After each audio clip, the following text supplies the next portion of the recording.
Give him another go, Ned. That's my father. And my Uncle Benjamin.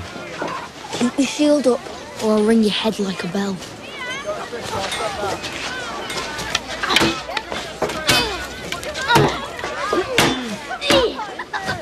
They were all so happy.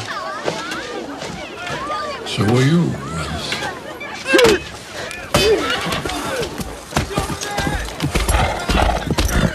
Stop showing off! Liana! My Aunt Liana. I've seen her statue in the crypt. My father never talked about her.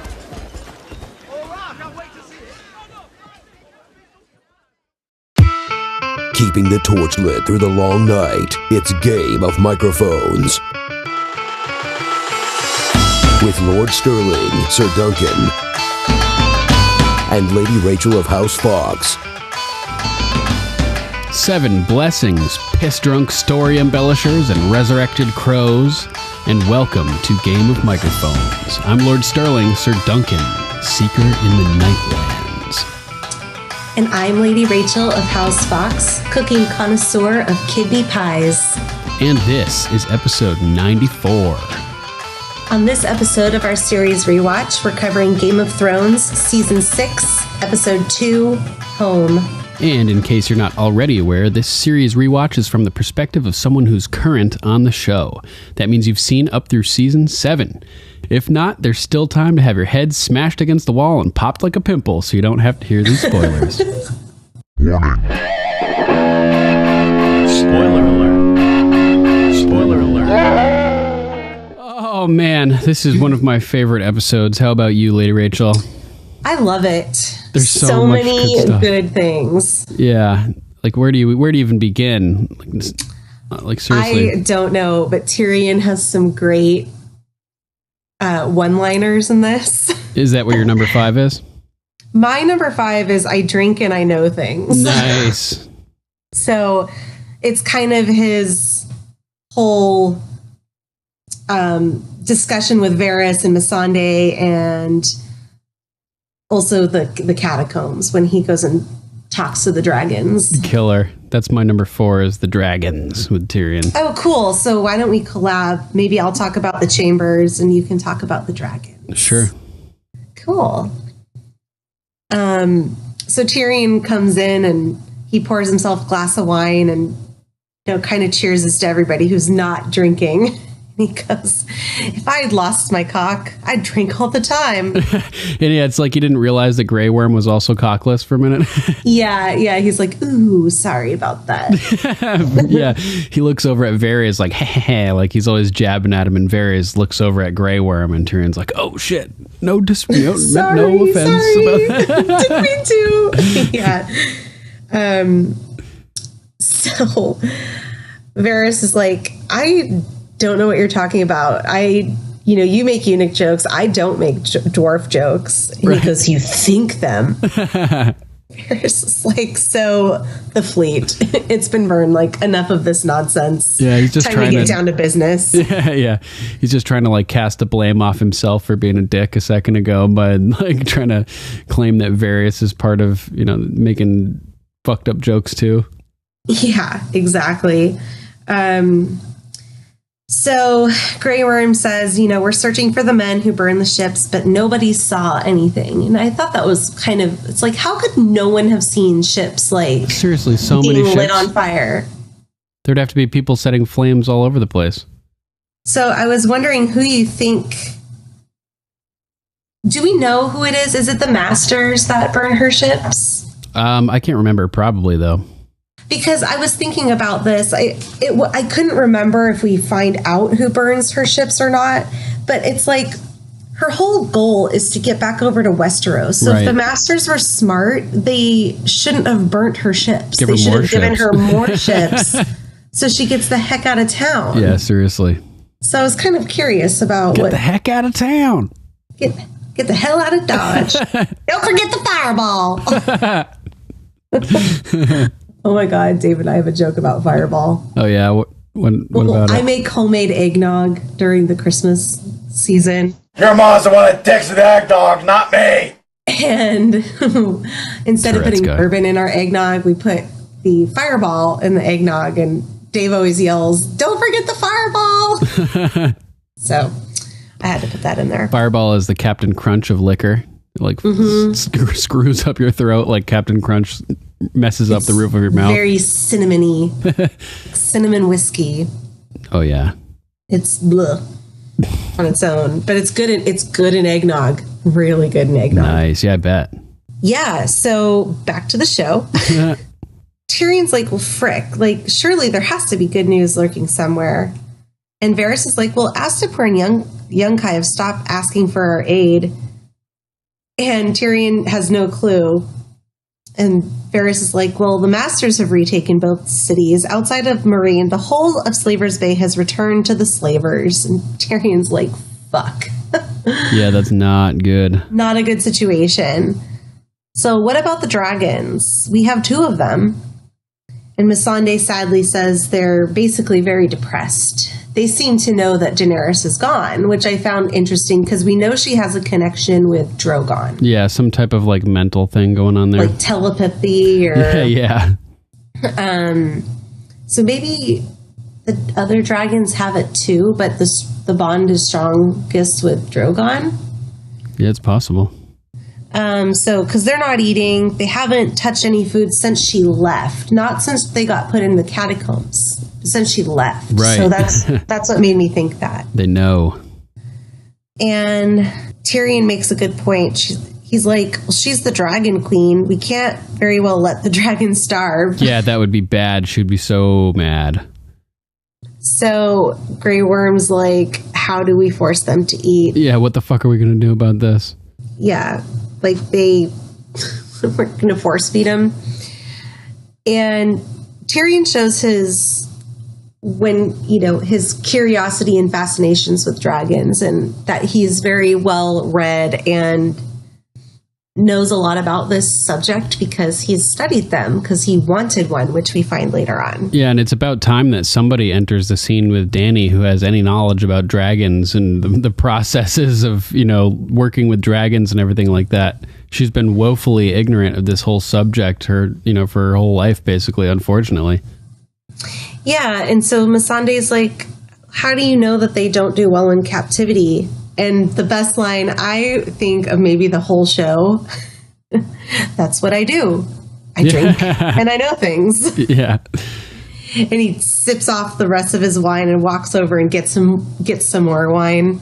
He goes on to say that Aegon used dragons to conquer Westeros and used them kind of like in a wide range, like over hundreds of miles. And then Dany's ancestors started chaining them up in pens. A few generations later, the last dragons were no larger than a cat. They must be unchained or they'll waste away. Missandei, how many times have you been in the company of these dragons? And she's like, many times. He's like, they've never hurt you? She says, no. And I liked the history lesson here. Yeah, definitely. It's the first time we ever kind of hear about why the dragons were as small as cats at the end. We've heard this before from Tyrion, or not from Tyrion, but from Tywin telling Joffrey about the skulls. And I think Viserys told the whore about it too in the bathtub. Oh, that's right. She's like, it's so sad. He's like, well, why did I hire you? To make me sad? That's right. Yeah. I forgot about that scene. So we know now that it's because they were confined. And I think you brought this up on a previous episode that's why Viserion and Rhaegal are much smaller than Drogon, is because they were held in captivity for a while. Yeah, I mean, Drogon was bigger to start with, but that definitely had an effect.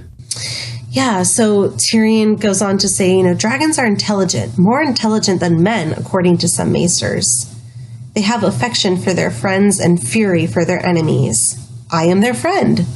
Yeah, it's like, what is that? Varys is like, do they know that? Like, you're just gonna walk in there, man?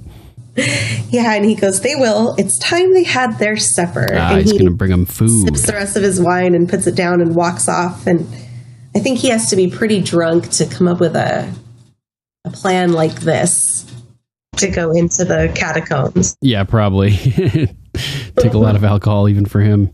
I like the point that how he figured out that the dragons are smart and confirmed it by verifying with Missandei that that they treat their allies with respect. And yeah, definitely. That was really cool. And he probably saw that at the dragon pit when the dragon turned and did not roast Daenerys with his fire, just screamed right in her face. Or roast any of them. Right, yeah. So he's been picking up on these little details and he's like, if Drogon didn't roast us, then they can recognize friend and foe to some extent, at least to the people that they're familiar with, then maybe I can get away with it, I mean... Yeah. To be fair, though, Viserion and Rhaegal haven't met him before, so he's still taking a big risk. But this is where, I think the theory of him being a Targaryen kind of really comes into play, because we also see this kind of same situation.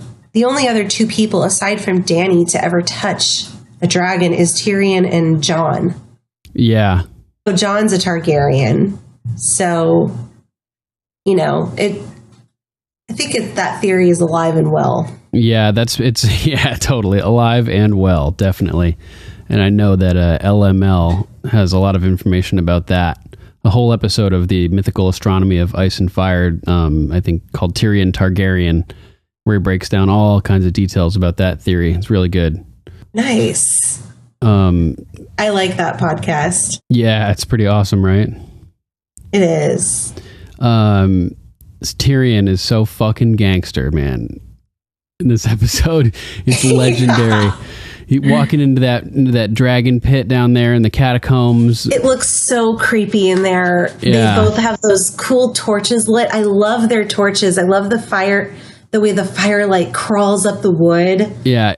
It's so beautiful. Totally. And Varys has some big balls. I mean, he has no balls, but he's got metaphorical balls by, just by entering those catacombs at all. He's like, I'm staying up on the stairs here, but he still went in there at all. That's fucking seriously ballsy. Yeah.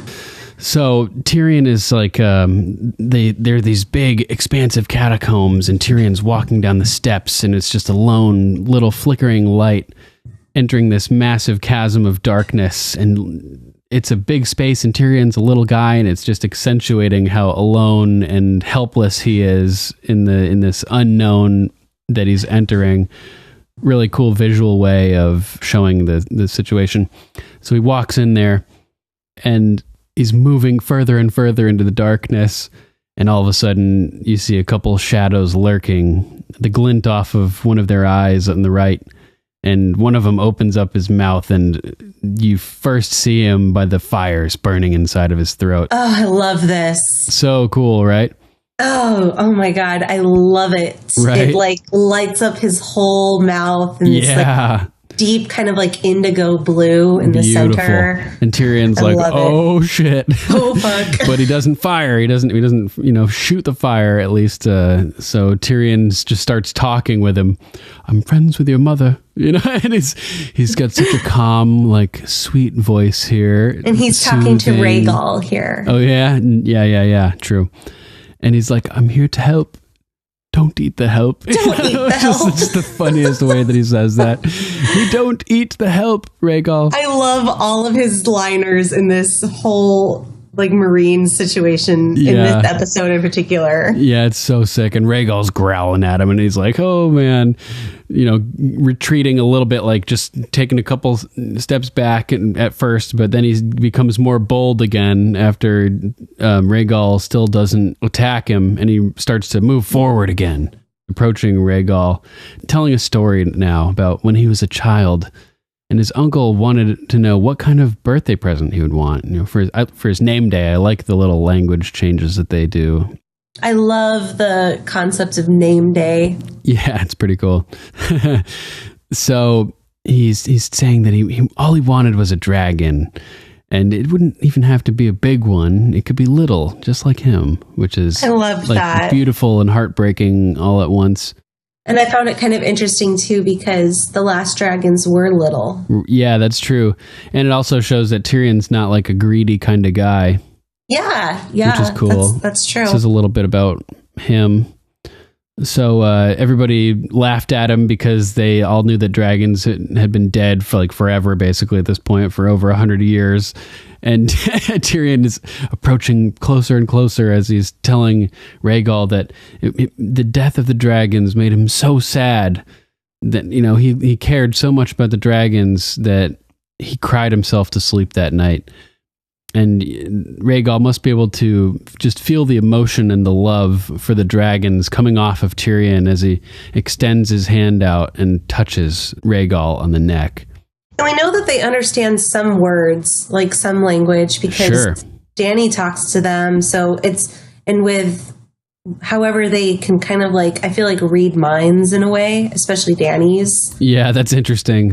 I think it's all kind of like an energy, telepathy, intelligent enough to know language but can't speak it themselves, Totally. Like Tyrion says, they're potentially smarter than humans. Because Viserion, he doesn't even need to do anything. Viserion's oh, you're here to free me, and I'm gonna help you out. I'm gonna lean down and so you can grab my collar. Yeah, exactly. He sees him free Rhaegal and he's like, me too. And Tyrion sort of marvels at that, and when he leans his head to the side and bares his neck to Tyrion to undo the chain, and Tyrion kind of cocks his head wow, these guys really are smart. It's pretty amazing. And I love the detail of these dragons. Yes. They're not just a cookie cutter dragon from they all look the same. They each have their own kind of facial features.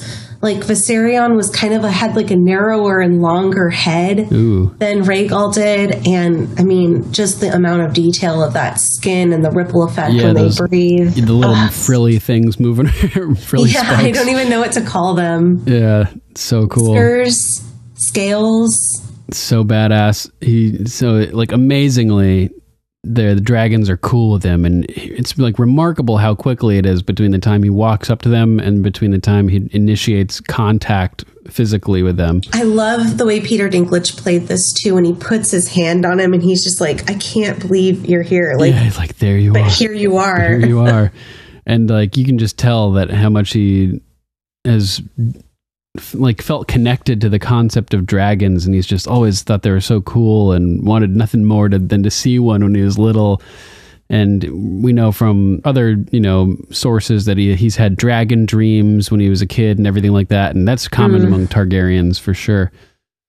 Interesting. Yeah, so he pulls that pin and Rhaegal is free, and like you said, he out of from behind him, Viserion is growling at him, and he turns kind of a little bit frightened, but then nope, instead of being aggressive, Viserion just cocks his head to the side, revealing the big clamp around his neck.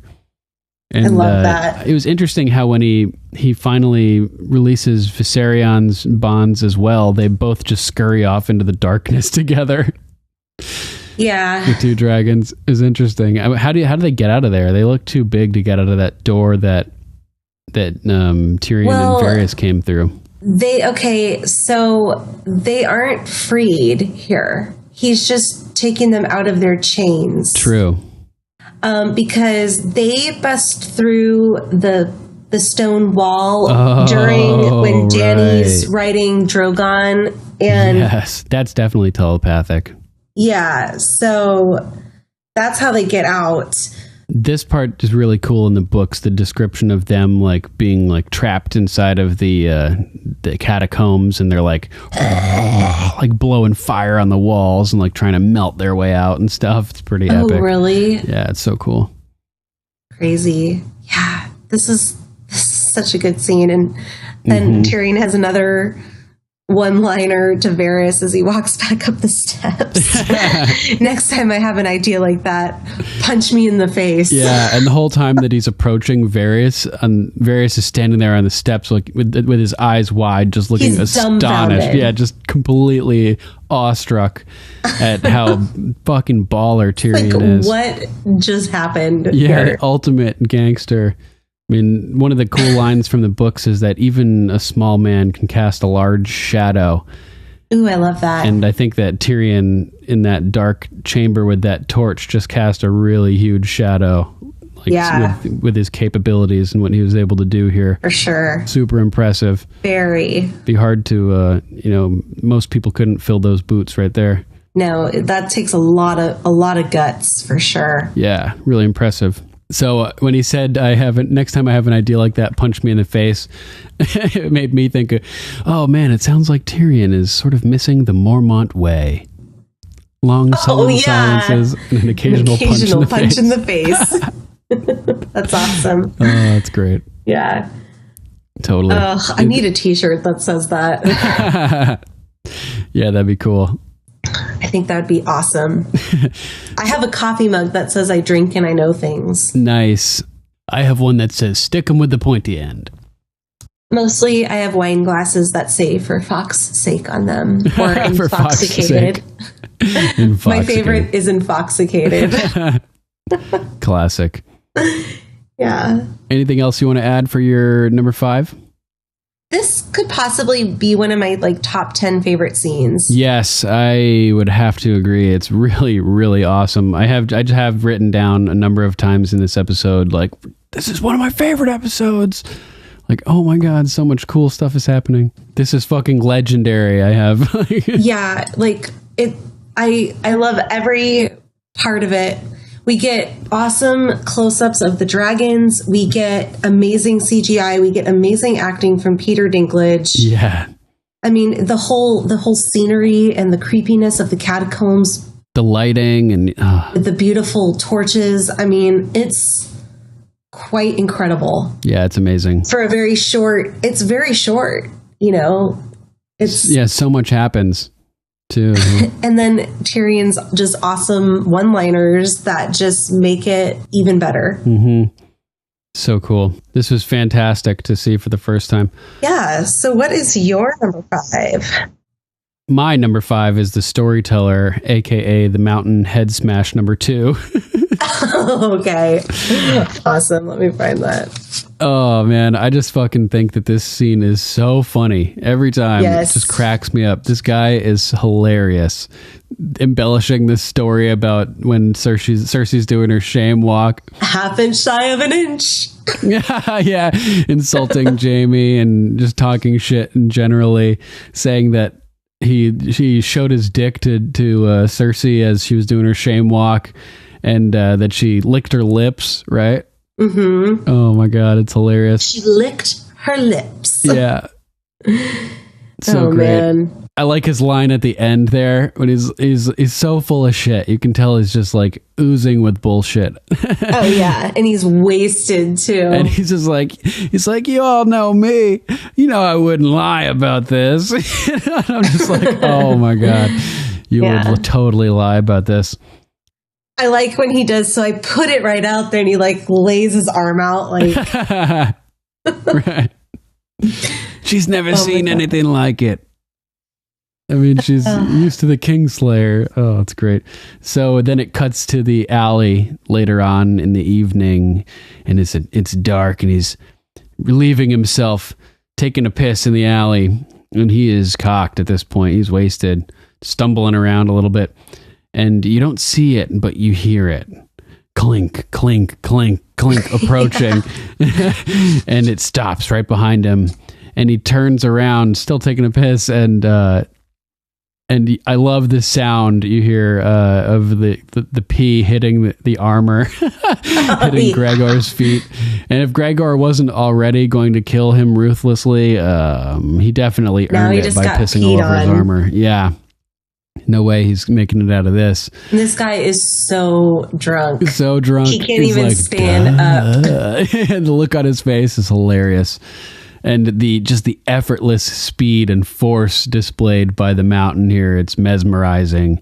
And the guy's head just pop like all over the wall. And, it's crazy. I follow that actor on social media. The guy whose head got popped, or the mountain? The mountain. Oh, okay. Thor, I think his name is. Half Thor Bjornsson. Yeah, because he's big in the fitness world.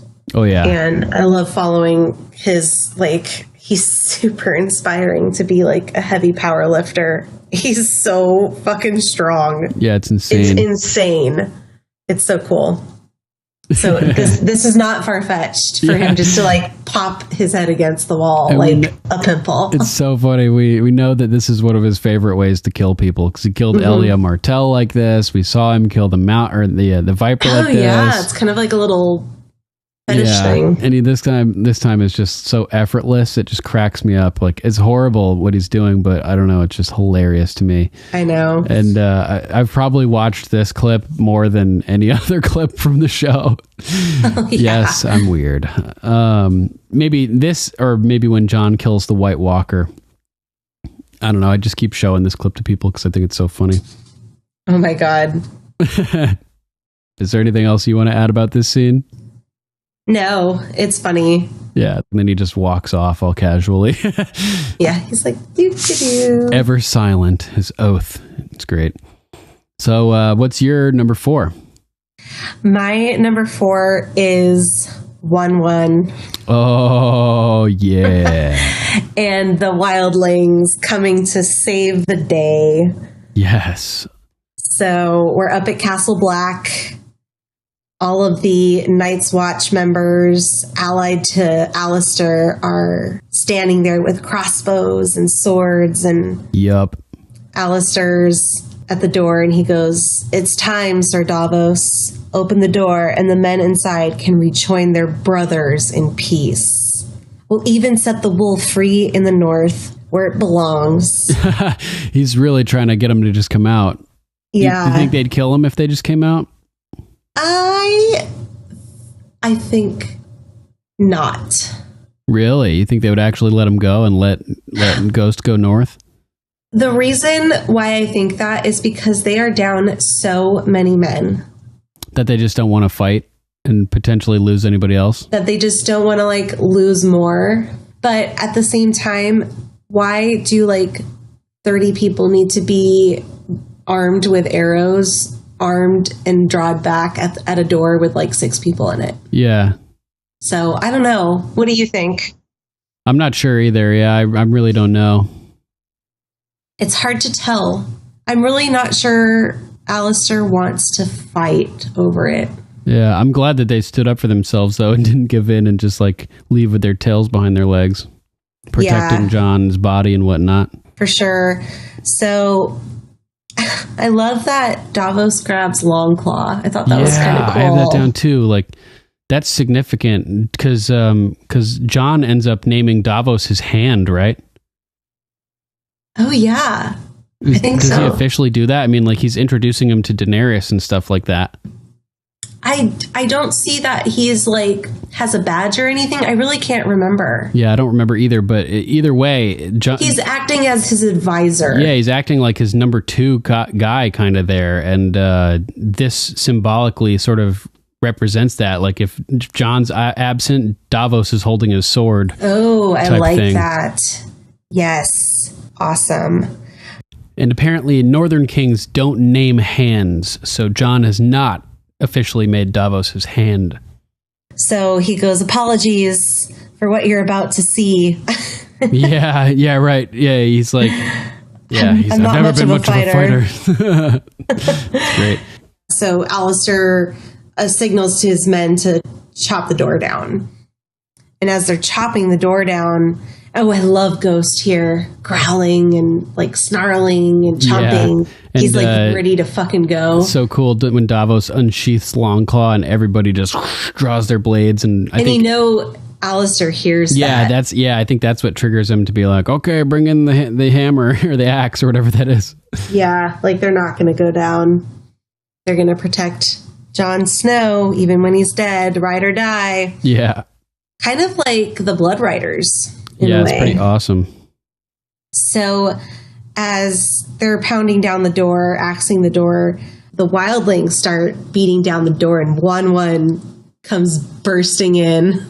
And the Night's Watch, they're just like, dude, fuck this. I'm not fighting. Like, no one wants to fight. This is why I think maybe they didn't want to fight to begin with, because they don't fight the wildlings here either. They're just like, you know what? It's pretty fucked up that Alistair killed the Lord Commander. Yeah. And I don't feel like dying tonight over So something funny. like this. Then that one guy just tries to shoot 1-1. Everybody's standing down like, this doesn't seem like a good idea. And We're pretty Alistair's outnumbered. like, attack. And everyone's just like, no. And so 1-1 gets shot in the shoulder and picks this guy up and just rails him against the wall. Ragdolls him. Throws him in front of Alistair, like, seriously? Yeah, you And want to go? Alistair's just like, oh my God. I like how the scenario essentially gets reversed on the mutineers. They go from trying to bash in a door themselves to some people who are confined in a small area to all of a sudden their door that's protecting all of them being smashed in by an even bigger group of people and a bigger hammer, basically. That's so true. That's hilarious. Yeah, I thought that was really funny. And I love how Instant Alistair says to Ed, you fucking traitor. And it's like, are you kidding me? Yeah. Like, you're the traitor. Yeah. Like, you just killed your Lord Commander. Yeah. How is that not treason? Right. Yeah. Dolorous Ed's like, he's like, the only traitors here, are the ones that fucking killed John, basically. Shoved the knives into their Lord Commander's heart. Which is why we're here being traitors to you. You know, we're doing what's right. Yeah. Oh, that also, I wanted to say that 1-1 scene where he smashes that guy against the wall. It's like super metal moment. It's pretty intense for sure. Gotta love Dolorous Ed, man. He's on point. Yes, he is. Yeah. And so Alistair's like, for thousands of years, the Night's Watch has held Castle Black against the wildlings. Tormund says, until you. Yeah, and that's so cool because it's not because of Jon that Castle Black is overrun here. The wildlings respected Jon and would have left Castle Black alone because of Jon, because Jon let him through the wall. Yep. But Alistair became a traitor and killed Jon, and that's essentially an act against the wildlings. That's the reason that they invaded Castle Black, was to defend Jon's honor. Yeah. And to defend not to kill. Yeah, and to defend the order, like the justice at the wall, basically at Castle Black. The wildlings are doing the job of justice here. Totally. Yeah, it's crazy. Ed goes, throw them in the cells where they belong. Yeah, and I'm like, yes. Yes. And I love how they grab Ollie to him like, You little fuck. Oh, it's so funny. And then Tormund goes up to see Jon, and he's looking at Jon, and it's so sad. You can see it on his face. He's like genuinely kind of moved in this moment. And we know kind of how he feels about death. Like, the dead can't hear you. The dead, don't need our prayers kind of thing. Like, But he stands there and kind of lingers like, man, this hurts. And he like sort of winces. You can see at one point after he says took a lot of knives, which I liked because it's like showing Jon respect. Like, he didn't go down easily. He winces and sort of blinks. Yeah, for sure. Stayed standing for a super long time. And he has a creep, like a kind of foreboding or line coming up to where he's like, I'll have my men get wood for a fire, bodies to burn. And I was just like, oh shit, bodies to burn. That's a crazy thing to say. Because there's Jon, but what is he thinking also? They're going to have to burn the traitors after they get executed. Also, there were a couple casualties. Oh, true. Like the guy that 1-1 killed. Yeah, and then there were a couple more, like when it first begun, and then they were just kind of like, no, this isn't worth it. Like, True. I'm not going to die for this. Yeah, chilling, man. It was cool. Yeah, so that's my number 4. Nice. Yeah, luckily it didn't end up with too many casualties for the Black Brothers, which is pretty good. I noticed, I'm pretty sure a mess up So in one of the earlier scenes a couple episodes ago, the stab wound that Ollie did was lower on Jon, like underneath his pec. Oh, and when interesting. Tormund's looking at him, it's like on his pec muscle. Like above, Interesting. like about maybe 4 inches higher. So a little continuity error, perhaps. That's funny. Yeah, I got to take a closer look at that. I need to go back and double check to make sure, but I noticed it because we just watched. It was in the last episode that they showed his wounds. Oh, right. As well. So I'm pretty sure I'll have to go back and look, but I'm pretty sure that's a little continuity error. Good catch. Yeah. So I know your number 4 was the dragons. So what is your number 3? My number 3, matey, is the Pirates of Pyke. Okay. The death of Balon Greyjoy. Euron Greyjoy. Yeah, and the end of the War of Five Kings. Dun dun dun. Where the fifth king meets his finality. So, and what a miserable place Pyke looks. Yeah, like it in looks a so storm. cool, man. It's so crazy and creepy. I love Pyke. The wooden bridges love it. between these trashed towers and stuff. Oh, man. And it's like the castle is literally built into the stones out in the water. Yeah, it's like built onto the terrain, like these jutting up from these individual stone mounds. Exactly. There's no foundation. It's built seamlessly into this natural kind of occurring structure. Yeah, it's pretty crazy.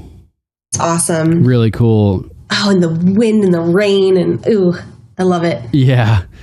So Balon's talking with Yara to start, and they're having disagreements about the strategy that the Iron Islands should take from here on out. Balon wants to conquer inwards into the land, and Yara's like, listen, that's not going to work. Like, last time that happened, we got fucked, basically. Yeah. Fucked hard by Robert and Ned and Ned, Thoros and everybody. Jorah and everybody was there. The whole crew. Yeah, and the 2 other heirs were killed, and Theon was taken, and Balon's just like, not getting it, basically. He's stubborn about trying to get his crown that he's wanted for so long, and this is his shot now. All these, he says, the War of Five Kings, they call it. Well, the other 4 are dead, like I'm the one king that's left. Stannis is dead, Joffrey's dead, Robb's dead, Renly's dead. I'm the only one that's left, and now is my chance. Yep. And so he's like, when you rule, you can do whatever the hell you want, basically. I thought that was cool because it meant that from his perspective, she would be next in the line of succession, which would be interesting for the Iron Islands. Like Aaron Damphair says coming up that like women has never ruled them before, right? Well, and they also have what do they call it? The King's Moot. The King's Moot. I think in the books there hadn't been a King's Moot for a couple hundred years, so it seems like their traditions may be different from the books to the show. Or they're slighting her because she's a woman. Yeah, I think that's a big part of that it. Card. Yeah, I think that's a big part of it here. It's like kind of like, okay, well, we've had heirs and heirs and heirs of this line that's worked for us, but we'll let it slide. But now that a woman is in succession, we're going to pull this trump card, essentially. Right. Yeah, somebody demanded a King's Moot in the books. Maybe it was Euron or something. I can't remember exactly. I think it was Euron. I think I remember because I listened to some other podcasts. They were talking about this from a book perspective, and I'm pretty sure it was Euron that they were talking about. I think so too. So Balon's like, he's all like pissed off, and he goes to do whatever, leaves the room basically, and he's going to go from one tower to the next tower to do it. And he's got to cross one of these sketchy ass rope bridges in a freaking wind rainstorm. Yeah, there's this gnarly storm outside. This rickety ass bridge swinging all over the place. You couldn't pay me $1 million to go on that bridge. I think I would. It's kind of cool. I have total vertigo when I am in heights, and I would have to crawl and close my eyes and crawl. Oh, yeah, that sucks. So Balon isn't quite that bad, but he's definitely not sturdy. And he's walking out there and swaying back and forth and grabbing onto the rope. And then he looks up and there's a shadowy figure standing about 20 feet ahead of him on the bridge, arms crossed, not even using the ropes, to stabilize himself. Standing there because he has sea legs. He's got sea legs, matey. And so he's like, move aside for your king, get the hell out of my way, basically. And the guy doesn't move. But he says, I always have moved aside, haven't I, brother, basically. And he pulls down his hood, and it's Euron Greyjoy, his next youngest brother, I believe. And Balon's like, what the hell is he doing here? He's been away forever, basically, sailing around the world, exploring the Doom and going all over the place. He says, from Old Town to Karth. When men see my sails, they pray, because I am the drowned god, which is fucking badass. Yeah. When I first saw this as a first-time viewer, I was like, who is this? Right, like, what the fuck? I had no idea who it was, because we don't really get much of a background on him. Mm-hmm. He just kind of appears out of nowhere. Yeah, totally, just shows up all of a sudden. Like, if you haven't read the books, you have no idea who this person is. Totally. For like a couple episodes. Yeah, I thought it was funny how, because somebody got resurrected in this episode, right, at the end, obviously. So this part's interesting because Balon's like, I thought you'd be rotting under some foreign sea by now. And Euron replies, what is dead may never die. And I was like, whoa, has he been resurrected before? But then I realized that what is dead may never die is like, it's part of the words basically of the drowned god religion. So it's pretty commonly said, but it's, who knows? Maybe he was resurrected or something like that too. Maybe it's a subtle hint because this is the episode that Jon is resurrected in. Is that where you're going? Yeah, basically, because that's what he's implying is that he's dead by, like he's basically saying, I am dead. So, Balon, interestingly, is like cowed by this or doesn't respond in the typical Ironborn fashion. When somebody says that, you reply with that as well, basically. So Euron's like, what the fuck? Has the custom changed? And Balon accuses him of mocking the drowned god. And that's when he says, no, I am the drowned god. They pray when they see my sails. It's like, damn. And at this point, the bridge is like jangling back and forth, basically, and Balon is gripping the rope, and Euron is just standing there chuckling, laughing at him as he tries to hold his balance. And it's plain to see who's the more sturdy of these two, and it's obviously physically showing us who's the most fit, which is you're old, brother. Yeah, like a fossil. Yeah, and it's survival of the fittest here for sure. So, like he says, yeah, you're old. You've had your time. Now let another rule. So he's basically telling him, like, step down and let me rule. And Balon's like, are you fucking out of your mind showing up here and telling me to give up my kingship to you, basically? Like, I was just about to try to conquer more of Westeros. I'm not giving this to you. So we learn about how he went mad during a storm and then cut out the tongues of his crew on his boat after they had lashed him to the masts during this monstrous storm so he wouldn't throw himself overboard. And he just needed silence afterwards, so he cut out all their tongues, basically, which is crazy. That's so intense.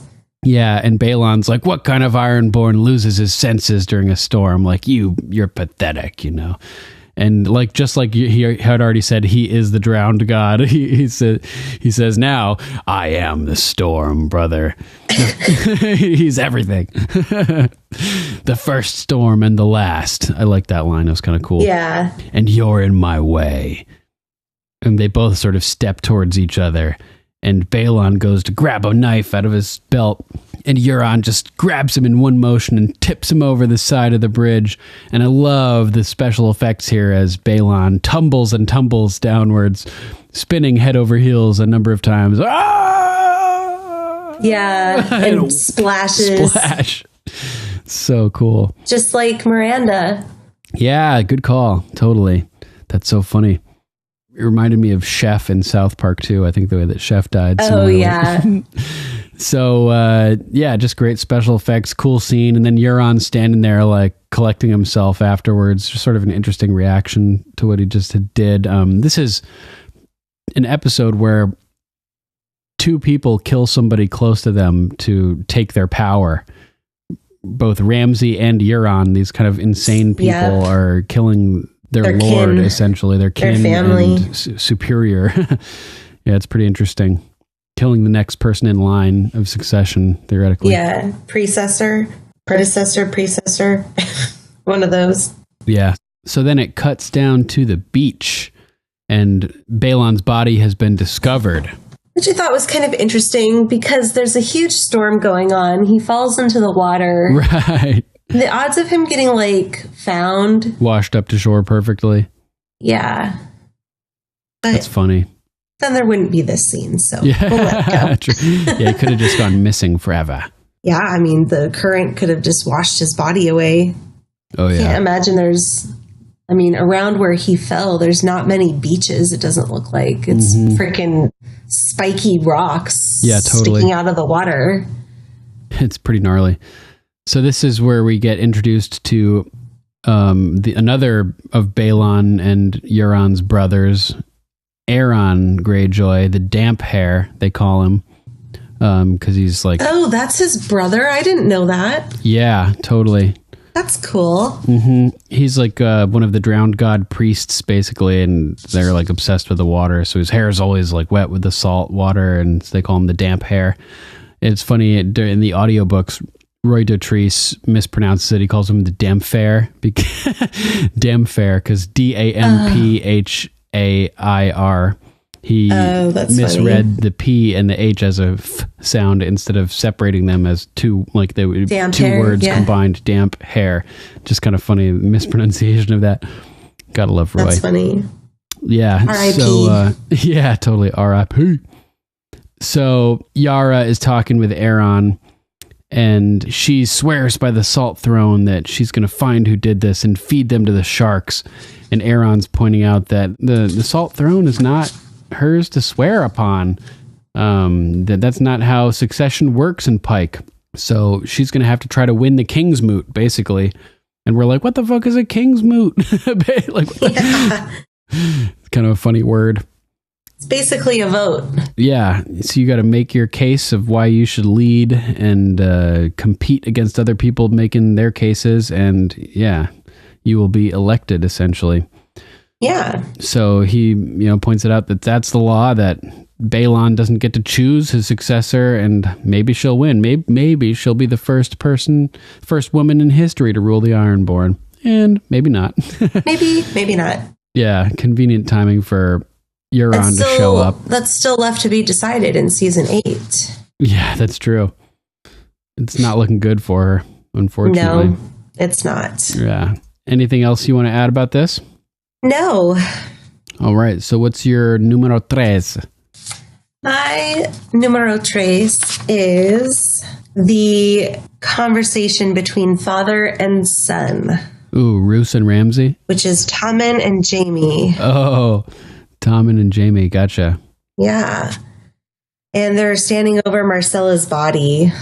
So here they are again, burying one of their family members. Yep. Again. Aside from Jon Arryn, it's only Lannisters that we see with the eyes, the rock eyes. Oh, yeah. That's true. Interesting. So Tommen's looking at his sister, who really did grow up. I mean, I know she's a different actress, but... That's so funny. She did grow up, and to Jaime's point, he's like, almost. Yeah, like she almost didn't quite grow up. Yeah. A little more than you. She'll get older than you ever got, Tommen, but it's still. Yeah, and so Tommen, I like how he shows concern about Prince Trystane.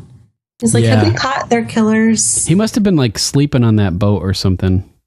He must have just been I do not know how the sand snakes could have gotten there.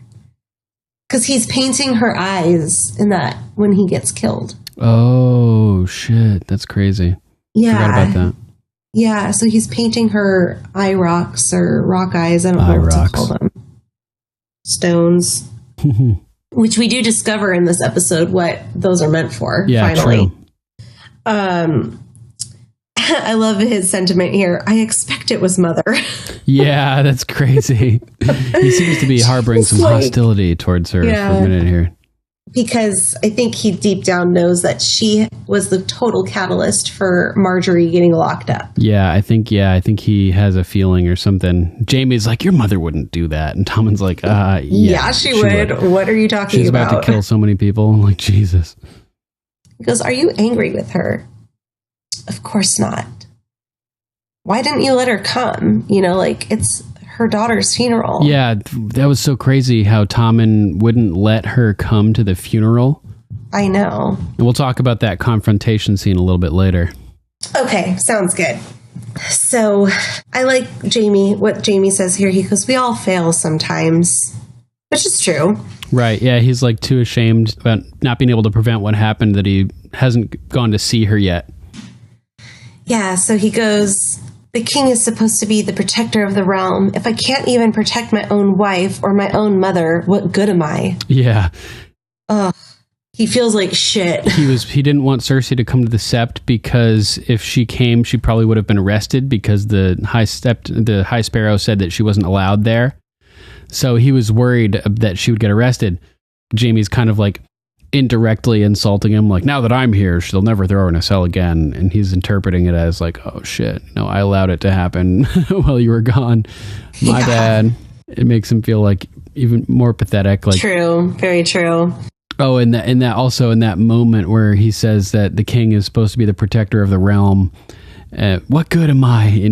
I thought it was funny. It was kind of a lucid moment where he realizes his own worthlessness. Oh, poor Tommen. I feel so bad for Tommen. Yeah, totally. He got totally thrust into the situation. He's super young. He is, I think, very passive by nature and has never been groomed to be king. He's because there were beta. so many people ahead of him in the succession. So I just think he is too passive and too young and afraid to do anything. He doesn't know what to do. Yeah, totally. And Tywin's gone. Is unfolding. And sort of like the way that all of Dany's advisors have been getting killed or exiled. The loss of Barristan and Jorah. The same kind of thing is happening with Tommen, where Tywin, who is his main, best source of advice, is gone, and Varys is gone, who would also be... And Cersei's been gone. Yeah, like Varys would have had a good impact on Tommen if he had theoretically. I think so. Yeah, so all of Tommen's advisors are basically gone too, and being an inexperienced little kid, he's totally unable to navigate on his own, basically, and Cersei's no help because she's just making everything worse. Yeah. Creating all the problems he has to deal with. So the doors open and we see a figure come in, and here comes the High Sparrow, who's just such a pompous ass. I just want to slap him. Ooh. He's so annoying. Shots fired. And Tommen tries to be strong here. And he goes, I want to see my wife. The gods wait for Queen Marjorie to confess her crimes and seek their mercy. The king must wait as well. And it's like, dude, come on. Go and see your mother, Tommen. Get out of here. And Tommen is totally bitch made. Bitch made, motherfucker. And the look on his face is so pathetic. Yeah. And Jaime's so mad. You can see it across his face. He's like, you're a bold man. Yeah, coming in there, what are you doing? Asserting authority over the king and challenging him right in front of Jaime. Over Marcella's dead body. Yeah. I mean, have a little bit of respect. Oh, I did want to note here. So when the scene first starts, do you remember back when we talked about Joffrey's wedding and Tommen's wedding, how we were trying to figure out which gods they are in between in the Sept? Yeah. We actually get a shot of the two statues that they stand between at the weddings. It's the mother and the father. Oh, nice. Yeah, so I just wanted to make that little connection. It doesn't really have any... That makes sense, obviously. Yeah, it doesn't really have a meaning in this scene in particular, but we did get a camera angle that shot from an aerial view so we could see both statues with the 7-pointed star in between them. Nice. So that's where they got married. So it's between the mother and the father. Interesting. Yeah, I thought it was funny too. He's like the father, the mother, the warrior, and I think when he said the warrior, he looked at Jamie. Yeah, which is kind of cool. Mm-hmm. So the High Sparrow is like, on the contrary, I fear a great deal. The father, the mother, the warrior. Do you know why we use these stones? And Jamie's like, I don't think so. To remind us not to fear death. We close our eyes on this world and open them on the next, which I find very interesting here because Jon Snow gets resurrected at the end of this episode. And the next episode, he tells Melisandre that he sees nothing. Right, that there is no next world. That's funny. Yeah. So maybe that's because he's kind of like in limbo because he's meant to return. So he's not like seeing the afterlife. I guess you could look at it from that perspective as well. That he's not seeing anything because he's not actually like meant to be dead. Oh yeah, that's possible. I like Jamie's response here is like, you must long for the next life. Like you're pushing your limits here, buddy. Yeah, like get the fuck out of here. I'm not your buddy, guy. I'm not your buddy, guy. He's not your guy, friend. I'm not your friend, buddy. You imprisoned and humiliated my sister. Your sister sought the gods' mercy and atoned for her sin. He goes, what about my sins? I broke a sacred oath. I killed my cousin. When the gods judged my brother guilty, I let him escape. What atonement do I deserve? Yeah, I thought it was significant there, too, that he confessed about releasing Tyrion to the High Sparrow because he hasn't told anybody that. You know, everybody probably thinks that Varys let him go and escaped with him. So he's like, the High Sparrow kind of looks at him like, oh my God, like when he says that, like it's even worse than I imagined. You know? He bitch slapped the gods. Yeah, bitch slapped the gods. That's great. Outtake reel. He goes, you would spill blood in this holy place. And I love Jamie's line here. Oh, the gods won't mind. They've spilled more blood than the rest of us combined. Yeah, it's so cool. And it rhymed. It does. He's a poet and he knows it. Yeah. And then, the High Sparrow has to like be such a freaking weirdo. Yeah. Go on then. I deserve it. Kill me. He's like the Joker. I want you to kill me. You know, I want you to hit me. We all deserve to die. We're so vain. We live only by the mother's mercy. Yeah, creepy. And that was the season 5 finale was Mother's Mercy, right? Oh, yeah, that's right. So cue the militant, the faith militant. Yeah, he nods and all of a sudden all these guys start pouring out. It's just so creepy. They're like rats. Yeah, they're gross. They remind me of like rats coming out from the shadows. And Jamie's like, dude, they're like hundreds of feet away from you. Like, I'm going to cut you down right now. I don't even care. And he goes, oh, I don't think they'll ever reach me before you struck. Yeah. Like, that's not the plan, you know. And Jamie's like, I fought against worse odds. Yeah, but think about that. Has he ever fought against worst odds? That's quite the statement there. Maybe he has, but when he was with his good hand. Right. So I think he's kind of bluffing here. Yeah, he's bluffing. He's like projecting the idea that he's still as good as he was. Even with one hand. Yeah, which would mean he could handle different odds, basically. And this is so creepy with this High Sparrow, but he does make a really good point. And I do like this sentiment. You know, we have no names, no family. Every one of us is poor and powerless on an individual level. Mm-hmm. But together, we can overthrow an empire. Right. And it's also like implying that killing Jamie would be a bigger blow to them, to Jamie's crew, basically, than killing a bunch of the random sparrows would be to their movement. You know, yeah. They've accomplished something bigger by killing you than he would by killing 20 of them. Yeah, definitely. So yeah, that's all the notes I have on this scene. Do you have anything else you want to add? it's just funny, Jaime's so pissed and he like wants to kill him so bad, but he's like, fuck, they'd get me, damn it. I'm surprised that they didn't arrest him. The first time I was watching this scene, I was like, oh my God, are they going to arrest Jaime? Like, that would have been crazy. Oh, shit. Oh my gosh. Yeah, for sure. Imagine that, because he's confessing to all this stuff here, like he's saying, Yeah, I wouldn't have surprised me. Like when the High Sparrow kind of nods up to the other guys and all the sparrows come out, I was thinking maybe they were going to come down and just like take him away. Yeah, that's true. I thought that they were just there to intimidate. That I don't think that they would have arrested him because he was guarding Marcella's body. Right. That's what that's what I thought too, actually, when they started walking away and he's left standing there alone with Marcella's body. I was like, oh, they're probably just letting him finish his job here. Finish his duty. It's like sort of like a neutral zone moment, like if you're playing tag or something, you're like, yeah, because Marcella's innocent in all of this. Yeah, she has nothing to do with it. Her death has nothing to do with what's going on. So they have to, respect the ceremony of her laying there for 7 days. Yep.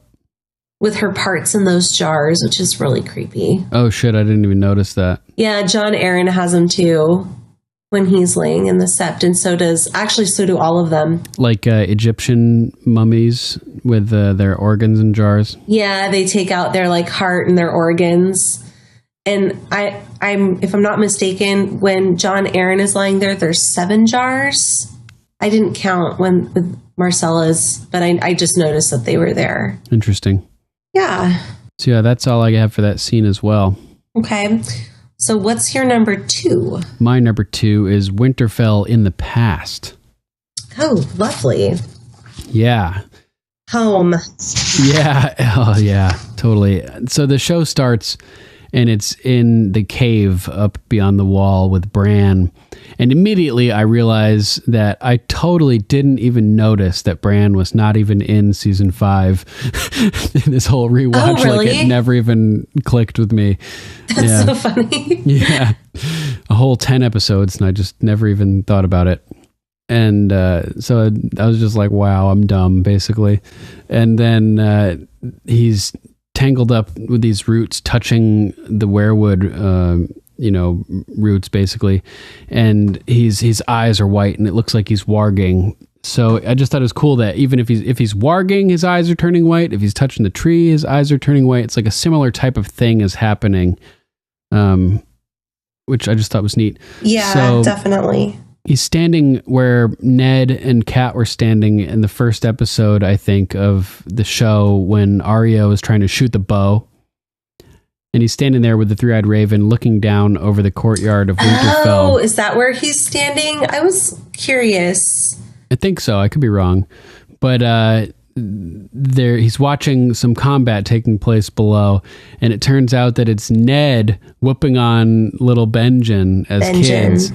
Which is so funny. I'll ring your head like a bell. Yeah, I love that line. Didn't John say that when he was training Ollie recently too? Yes. Yeah, sort of like trying to pass on a tradition in his family. Just a cool line. I like that. And Bran is like just amazed watching all of this, and he's remarking on how they're all so happy, and that triggers thoughts in the viewer of the horrors that befell Winterfell in recent times. Unfortunately, happiness at Winterfell is a luxury that the remaining Starks no longer have. Yeah. And then all of a sudden, young Lyanna Stark rides into the courtyard on a horse and starts circling around her little brothers, showing off. And she's supposed to be an exceptional rider. Yeah, and my heart stops every time she rides in, because this is like the face that launched 1,000 ships. She's the equivalent of Helen of Troy, the cause at the heart of Robert's rebellion that started this whole thing. Yeah. And this is the first time she's been on screen, the central figure of the whole story, basically. Yeah.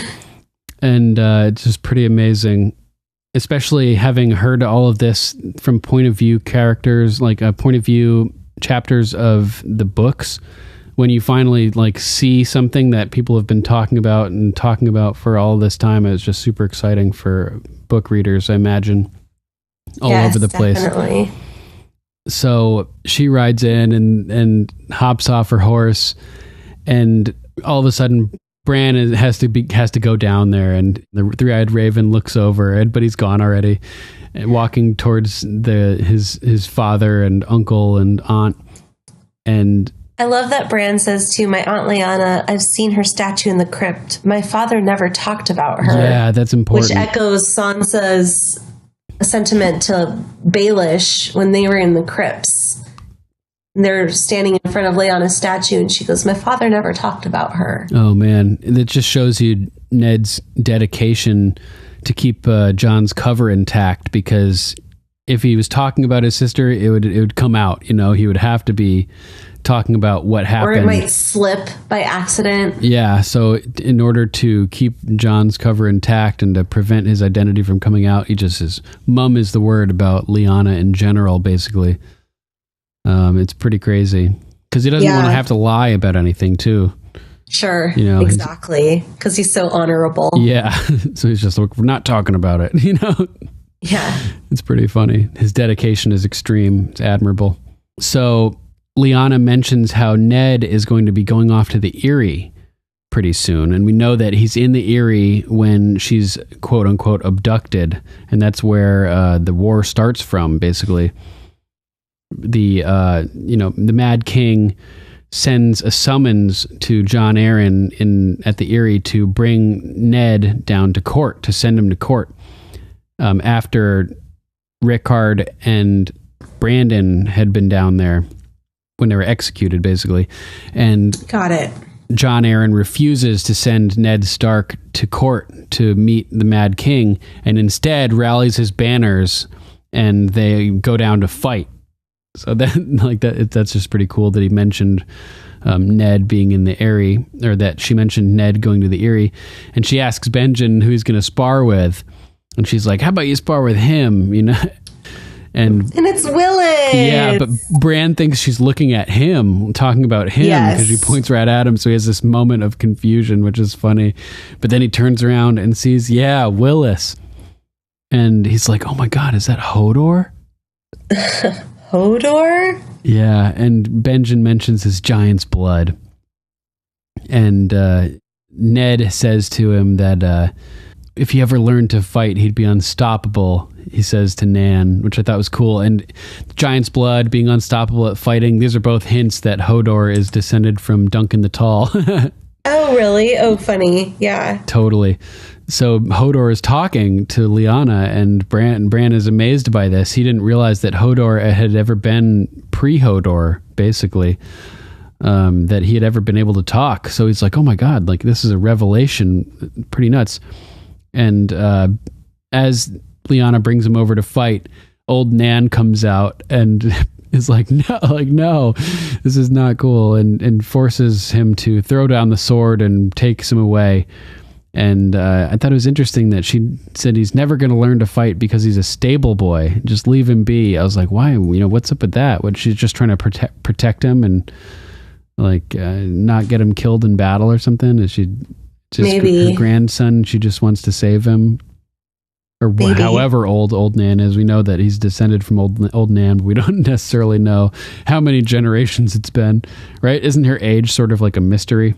It's ambiguous. I'm pretty sure it's ambiguous in the books, but to me, in this scene, she comes across like, if I'm a viewer that has never read the books before, she comes across as his mom.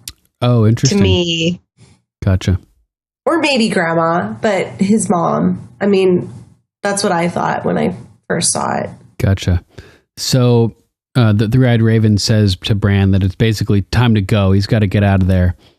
And Bran is like, no, please just let me stay a little longer. And I thought it was interesting because Bran has a tendency to get caught up in his warging. Remember, like Jojen's like, you can't live inside summer. He gets kind of addicted to it. He's like, oh, why'd you bring me out of the trance? I was just about to eat, when Summer is like about to eat a dead deer or something like that. Yep. And he's like, no, you got to eat in real life, man. Like you're getting too deep into it. So it seems to be sort of similar with this new type of warging that he's experiencing, that's sort of exploring the memory banks of the Werewood network. So it's just interesting Jojen warned him against staying in summer too long, and the three-eyed raven is warning him against staying in these visions for too long, and his insistence on being in the werewood memories more than he's advised to ends up causing trouble for him. He goes in without telling the three-eyed raven, and that's when he contacts the Night King, remember, and gets touched. Yep. Oh, yep. That's right. So his unwillingness to listen to these people advising him to be careful with this whole process basically foreshadows that event coming up. So he comes out from the vision and he's mad. He's like, you finally show me something like that's awesome, and then you just drag me away. Like, what the fuck? And the three-eyed raven has a good line here, which sort of reminded me of Patchface from the books. You know, remember that song that Shireen sings? It's always summer. Summer under the sea. I know. Oh. The shadows come to dance, to play. Yeah. So the three-eyed raven's like, it's beautiful beneath the sea, but if you stay too long, you'll drown. Which is also cool because we have Euron talking about being the drowned god this episode. Yep. So there's something drowning related as well. And Bran's like, I wasn't drowning, I was home. And there, again, the name of the episode, Home, like you mentioned before, Winterfell. It must have been nice for Bran to be able to go to Winterfell and feel like, like back at home again. Talk about like a visual memory. Yeah, right. Being completely immersed, like VR style. Yeah. And so he looks over at Hodor and he's like, Willis, and says his name. And Hodor's like, Hodor, yeah. And he's like, I saw you. What happened? Because you didn't learn yet how he got Hodored. Mm-hmm. I'm so sad. Hodor can't tell him. He's just like, Hodor. But that's what's so funny is that's what happened to him was hold the door, Hodor. Oh, right. So he is kind of answering him. He does in Hodor a way kind of answer him. Yeah, I had to hold the door. That's hilarious. Hodor. Yeah. So then he asks him, where's Mira? And again, he just, Hodor.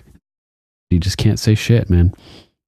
Yeah. So Hodor brings Bran outside and sets him down in the snow. And Mira is sitting there and just gazing out over the tundra, and it's just beautiful sets in this northern area. I like the hillside that they're sitting by. Yeah, it's and so beautiful. The cave is cool, and Hodor kind of puts Bran down and walks away. And where does he walk to? Where does he walk over to here? Where does Hodor walk? Yeah, the door. Oh. He walks over to the door that he holds later and sort of stands in front of it. I didn't even realize that. Yeah, this is the spot, man. Oh my God. And Bran says, it's dangerous out here. I thought for some reason it was like on the other side of the cave. Oh yeah, I think this is it. I think this is the spot. On the back side of the cave and everything. Oh my gosh, I'm going to have to go back and watch this. Yeah, so he goes over, stands by the door, and Bran says to Mira, what are you doing out here? It's dangerous out here. And I thought that was funny because it is dangerous out there. That's where Hodor gets killed, so it's foreshadowing something dangerous happening here, but it's throwing us off by targeting Mira with the danger here. Like, you're putting yourself in danger. Yeah. So it sort of preps us, but also diverts us from... I like her sentiment here, though. She goes, it's not safe anywhere. Yeah. Which is kind of true. Mm-hmm, definitely. Which is also along the vein that you're going, it's not safe in that cave either, because they end up getting infiltrated. That's true. That's a good point. And also shows how she is just like, she's really distraught, and she's sort of like welcoming danger at this point. Like, she's just like, fuck it, I'm ready. I think she's maybe wondering like what's next, because her brother died to get there. She's probably missing him. Yeah, she's super upset about it. She's not sure what her purpose is right now, because all Bran does all day is sit by the weirwood tree and get visions fed to him. Yeah, and Hodor doesn't say anything but Hodor. Yeah, she's like, what the fuck? And Bran's all excited. He's like, I saw Hodor. He talked. Mira's like, I don't give a shit about any of this. Like I don't fucking care. My brother's dead, man. And you're like excited over there, basically. Yeah. So the ominous lines in Bran's like, the three-eyed raven says there's a war coming. And we know there is, the war of the dead versus the living. Yeah. The pressing pressure from the undead army in the north as they move towards the wall. And Mira's like, yeah, what are we going to do? Fight it from here? Like, fuck, man. Like, we got to get out of here, basically. She's like, oh, like all pissed off. And Hodor picks up Bran and brings him back inside. And that's when the child of the forest speaks up and tells Mira that Brandon needs her. I'm thinking, have you been creepily watching this whole time? You've just been lurking there and just chilling. I think they're always around. Yeah. Yeah, makes sense. I love their makeup. Yeah, it's pretty cool. I love Leaf. I love Lamp. They're described a bit differently in the books. Worth reading to get to learn more. It's pretty cool. Yeah, Leaf is cool. I love her makeup. I like it too. And the child of the forest, Leaf, here reveals that Bran isn't going to stay here forever, which I thought was interesting.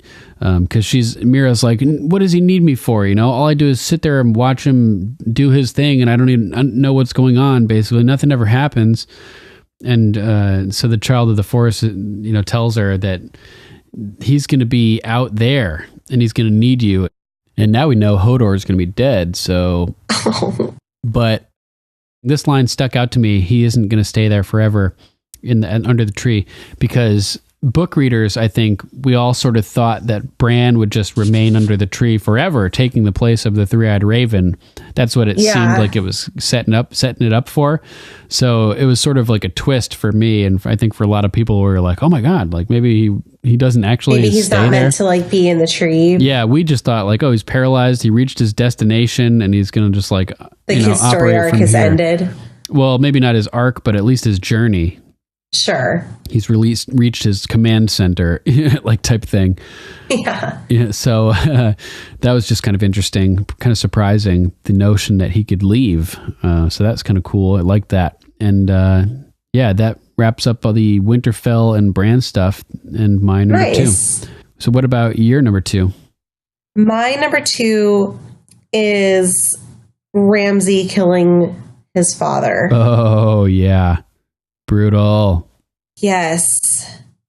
So we get Lord Karstark, which is the son of the guy that Robb beheaded when they were at war with the Lannisters. And Lord Karstark says he came upon the bodies on our way here. So someone found the men that Brienne and Pod and Theon cut down. And Roose is like, so you have a half a dozen men, your best hunters. What the fuck happened? The people that were hunting for Sansa and Reek, right? Yeah, and Roose is basically like looking at his son like, these are your best people? What happened? Like, they got cut down pretty fast. Yeah, by some chick. I mean, he doesn't know that, but... Yeah. The same chick that killed Stannis Baratheon that he wants tonight. Right. Yeah, that's funny. Yeah. So Ramsay's like, they obviously had help. And Rufus like, fucking yeah. Sansa didn't kill anybody. You kidding me? Yeah. Ramsay is fucking up. You remember last episode, he was so mad that Reek and Sansa had escaped. And he was already threatening his lordship, basically, in the line of succession. Yeah. So here it's just continuing. Let's hope... she has a boy. Yep. And just like he never ended up catching Bran and Rickon after he was sending out people hunting for him and everything, right? He's now not catching Reek and Sansa. Yeah, exactly. So Ramsay's like, don't worry. We know where she's going. She's going to Castle Black. And Lord Karstark goes, Ned Stark's last surviving son. And Roose kind of writes this off. He goes, Jon Snow's a bastard, not a Stark. And Ramsay's like, dude, so was I. Like, What the fuck? Like, Lord Karstark goes, your hold on the North will never be as secure as long as a Stark can walk through that door. Yeah, as long as there's a Stark still out there, they'll never, really own Winterfell. Yeah, and basically Ramsay's like, let's go kill the Lord Commander of the Night's Watch. That's such a good idea. Yeah. And Roose is like, murder the Lord Commander of the Night's Watch? Are you fucking crazy? Yeah, the whole Unite North would turn every against northern us. house against us. Yeah. Like, that's the stupidest idea you could ever come across. And yeah, Ramsay's like, what the, like, we don't need everybody. All we need is just a couple key houses. Well, we just need the Umbers and the Manderleys and the Karstarks, and we're good. Yeah, basically. And this is, you know, a reminder, kind of a line just to remind us who this guy is. So Lord Karstark says, the Starks lost my house the day King Robb cut my father's head off. Yeah, a little bit of exposition to give us a recap. Yeah. So we understand the significance it's time of this. for new blood in the North. And these guys are actually like related to the Starks too. Karstark is an off branch of the Stark house. So I thought this was kind of interesting. It's time for new blood in the North. I thought that was kind of a hint towards Jon Snow, because while he is a Stark, right, he's Targaryen. He's named Targaryen. Yeah. So I thought that was interesting because he's king in the North right now. Right. Like at the end of season 7. Yeah, true. Like where we've left off. The so White Wolf. I thought that was kind of interesting. Roose is not having this shit. He's so pissed at his son. He's like, if you acquire a reputation as a mad dog, you'll be treated as a mad dog. Taken out back and slaughtered for pig feed. Right. You like, keep acting crazy, I'll have you fucking killed. Basically. Last threat he'll ever make.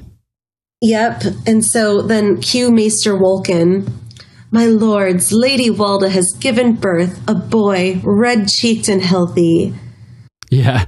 So not only is there an heir, you know, a new heir. It's a boy. It's a boy, and he's healthy. Yeah. Like, which is not good Ramsay's for Ramsay. face is like, fuck. Yeah. I have to kill my dad here. And Lord Karstark's like, congratulations. Just this news solidifies Roose's death too in Ramsay's mind, you know? Yeah. And Roose says to him, you'll always be my firstborn. And Ramsay's like, I really appreciate that. You know, Yeah. thanks so much. Means And so then much. now I'm going to fucking stab you in the side. And I found it kind of interesting that Lord Karstark doesn't seem surprised here. Yeah, like he's he in doesn't on it. react. So I think he's kind of in on it. I think Ramsay may have planned this. They were just waiting for the news. It's like it's just like the Sand Snakes were waiting for the news about Myrcella being dead, and they immediately took out Doran and Aryo Hotah. Here, Ramsay's just waiting for the news that it's a boy and it's healthy, and he takes out Roose and takes out the boy. Do you think he would have killed his dad if it was a girl? Good question. I don't think it would have been so immediately necessary. Yeah, I don't think he would have. Yeah. I think maybe he had conversed with Lord Karstark and basically said, if it's a boy, we're going to kill Roose. If it's a girl, we're not. Yeah. Yeah, pretty much. And Wolken is just shocked by this. The Maester, he's just like stops dead in his tracks, like, what the fuck just happened? Yeah, and Ramsay's like, send out some ravens. Yeah. Tell him that that Roose was poisoned, which I thought was kind of an interesting choice to be poisoned. Why? Because poison is a woman's weapon. Oh.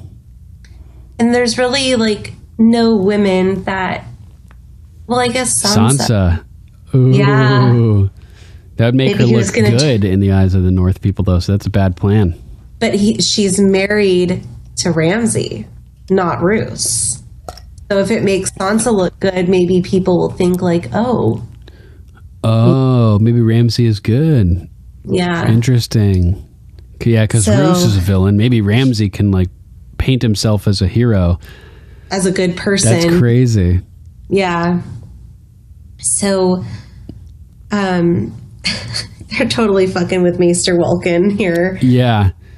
And Ramsay's like, how did she die? It's the same kind of crap that he uses on Reek. Yeah, so creepy, that whole manipulation Like, they thing. have to repeat, you know, poisoned by the enemies. Yeah, it's interesting though. Maester Wolken says, because Ramsay had say that he was poisoned by our enemies, and instead Maester Wolken said poisoned by his enemies, as if he's including Ramsay as one of the enemies.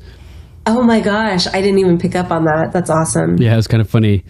So Karstark's like, you're talking to your lord, use respect. So I wasn't sure if he was like, if it was because he didn't say my lord, or if it was because he changed the wording to include I think Ramsay it was because he enemy. didn't say my lord. Yeah, I think you're right. I think so.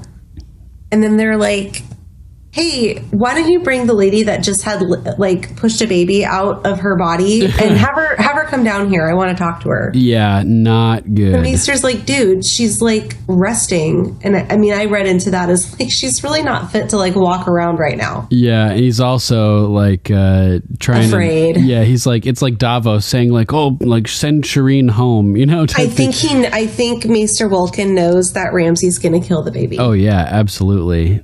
So he's like trying to get out of it, like, well, maybe right now it's not a good time, and he glares at him like, you don't fucking get it, do you? Like, go fucking get her, dude, or you're next.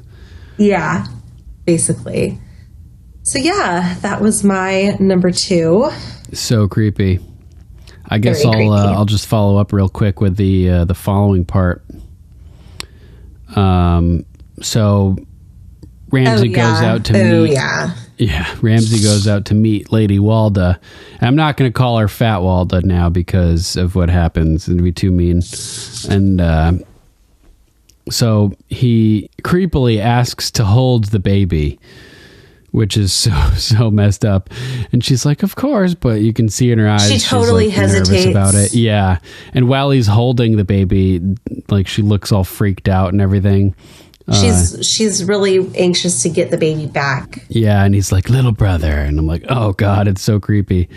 And so she asks, where is Lord Bolton?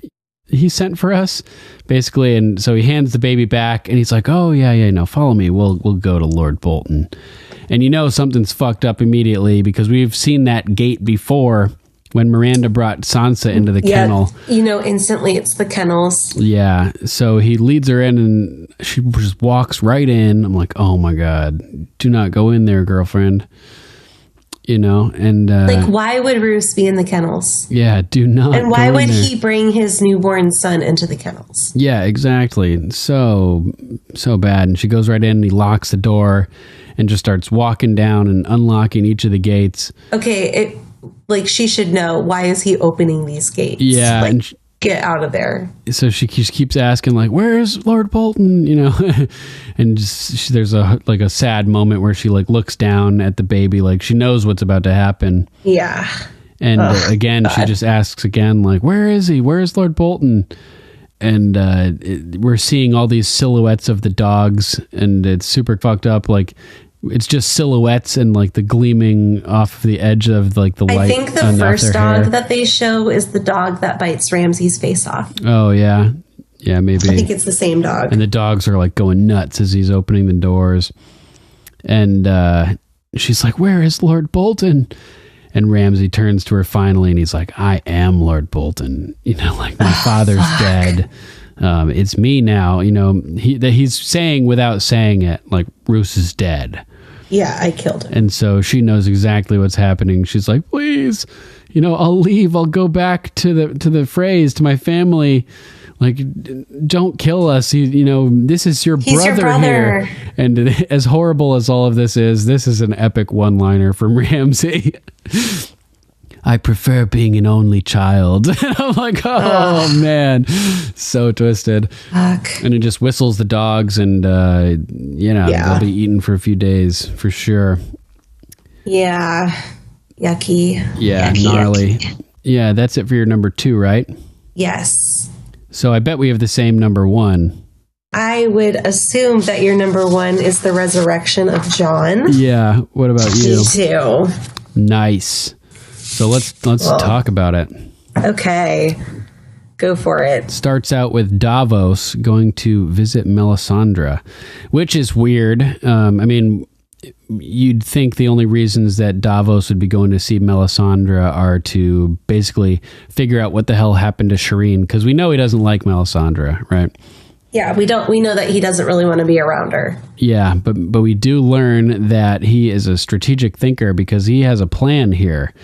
And he is trying to figure out if Melisandre can do anything about this Jon situation, which is hilarious that he's even thought about this. Well, he was the one that watched her give birth to that shadow baby. Right. So he knows. And that then he also knows about Thoros of Myr. Does he? Does he know about that? How do I feel like he knows about Thoros of Myr? Oh, yeah, maybe he does because Melisandre reported back to Stannis after, meeting with them.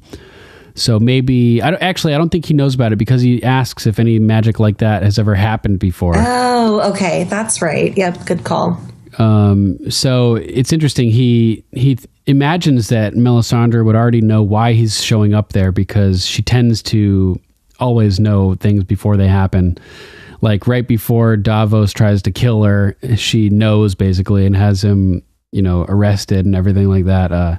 Yep. All kinds of stuff like that. So he's surprised that she doesn't seem to know why he's there. He's like, I assume you know why I'm here. She looks so sad and frail. And yeah.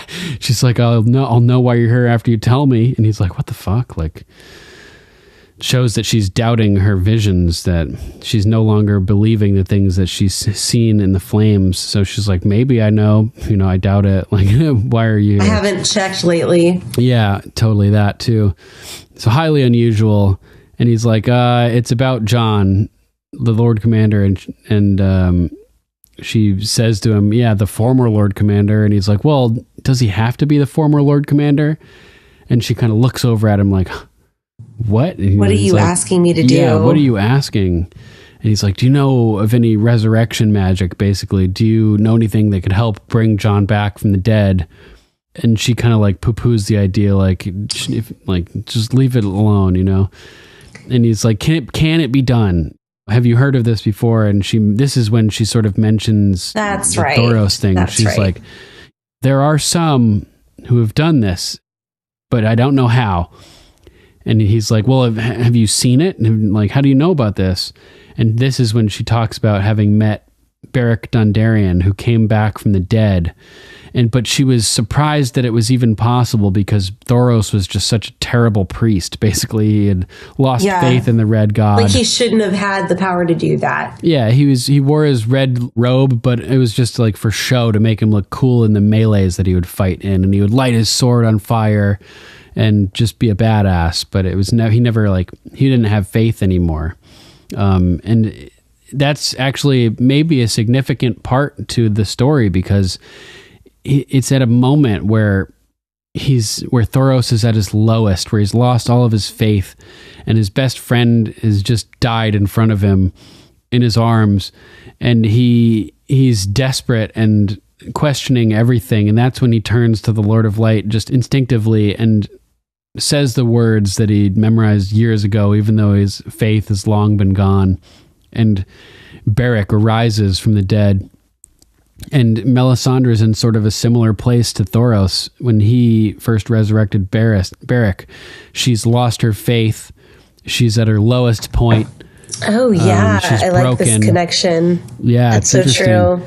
And then at this low point, when she needs hope, she's given this resurrection that tells her that what she saw in the flames was real, that she did see Jon potentially fighting at a great battle at Winterfell, that she witnessed herself standing atop the battlements of Winterfell after this battle. Maybe it was with Jon instead of Stannis. So now she's seeing that maybe the things that she saw weren't wrong, they were just out of context. And she had the wrong information. She plugged the visions into what her own vision of what she thought was supposed to happen, and maybe didn't read into the visions as literally as she thought she did. Right. So this resurrection at this dark moment for her is a hope that helps get her back on track. And that's another thing that we see in this episode and past couple episodes happening with Sansa as well. She was in a real dark place, and she's starting to find hope. She's learning that Bran and Rickon weren't killed, that we know of, that they could still be out there. That's a big piece of hope that she learns when she's at her absolute lowest, when it blurts out of Theon, right? And then she learns that Jon is still out there, that he's Lord Commander of the Night's Watch. And then now, in this episode, she's learning that Arya is alive, as Brienne is telling her that she encountered Arya.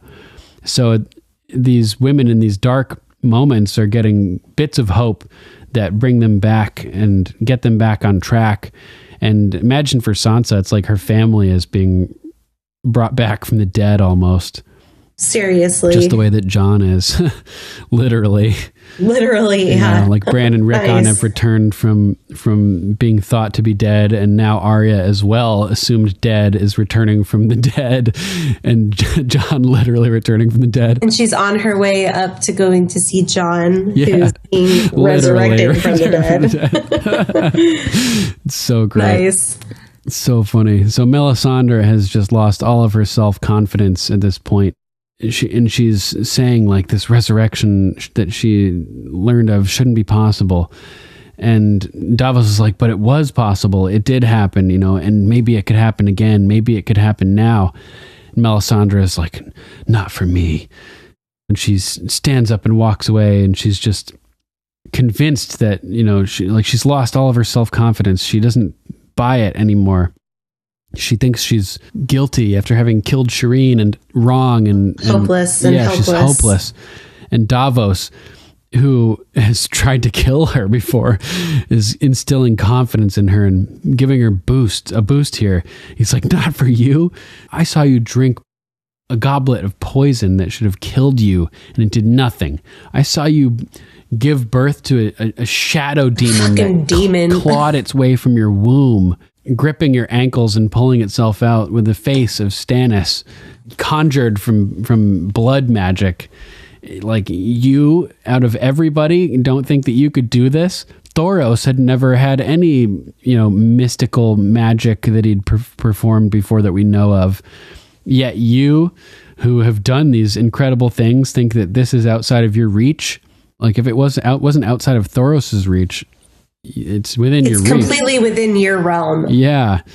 And this is when she divulges that, her perspective after having lost everything with Stannis, everything that she believed is a lie. The victory that she saw in the flames, it's a lie. She thinks that everything was a misinterpretation or not a misinterpretation. She thinks she's been shown falsehoods by the Red God. She's questioning all of this. And I love Davos's response too. He's like, fuck all of them. Yeah. And like her voice is quavering when she says it. And fuck all of them. Just like Jaime's speech, remember, to Cersei? Fuck anyone who isn't us. Yeah. I thought it was funny how Davos says, he's like, fuck them, fuck all of them. I'm not a devout man, obviously. like the way he was just cursing up a storm. They're all the same gods to me.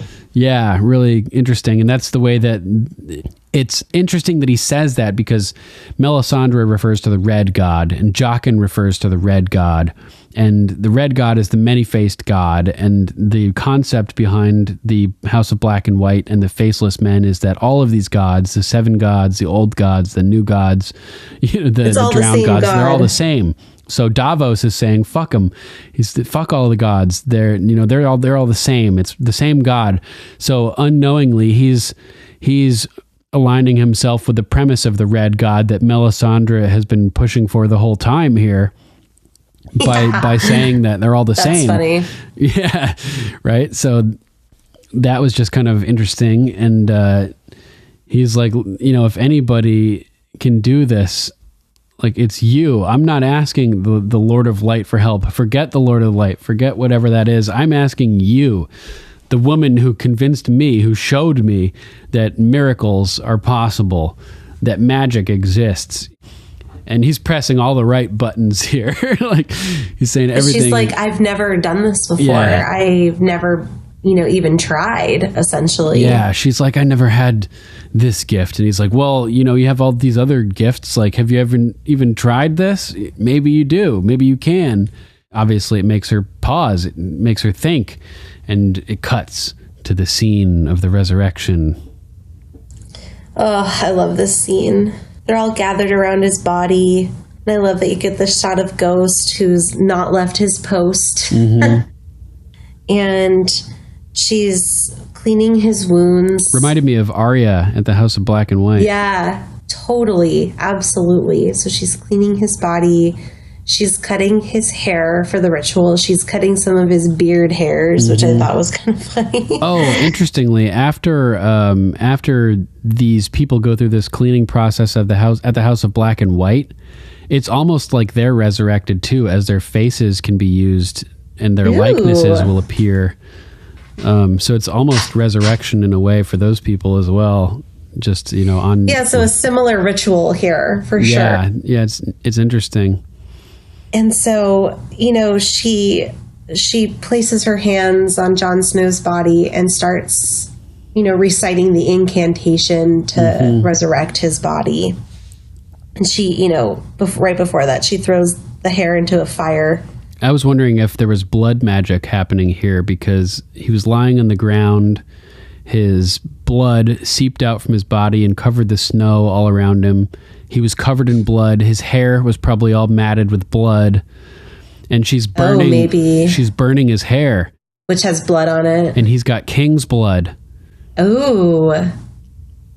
I like where you're going with that. Yeah, so there could be some blood magic going on here. If it isn't the Lord of Light that resurrects Jon, maybe it was. Well, I guess it's the Lord of Light that works with the blood magic. So yeah, maybe there's something happening. And she unknowingly knows that he has king's blood. I think she's sensed that he's somehow important.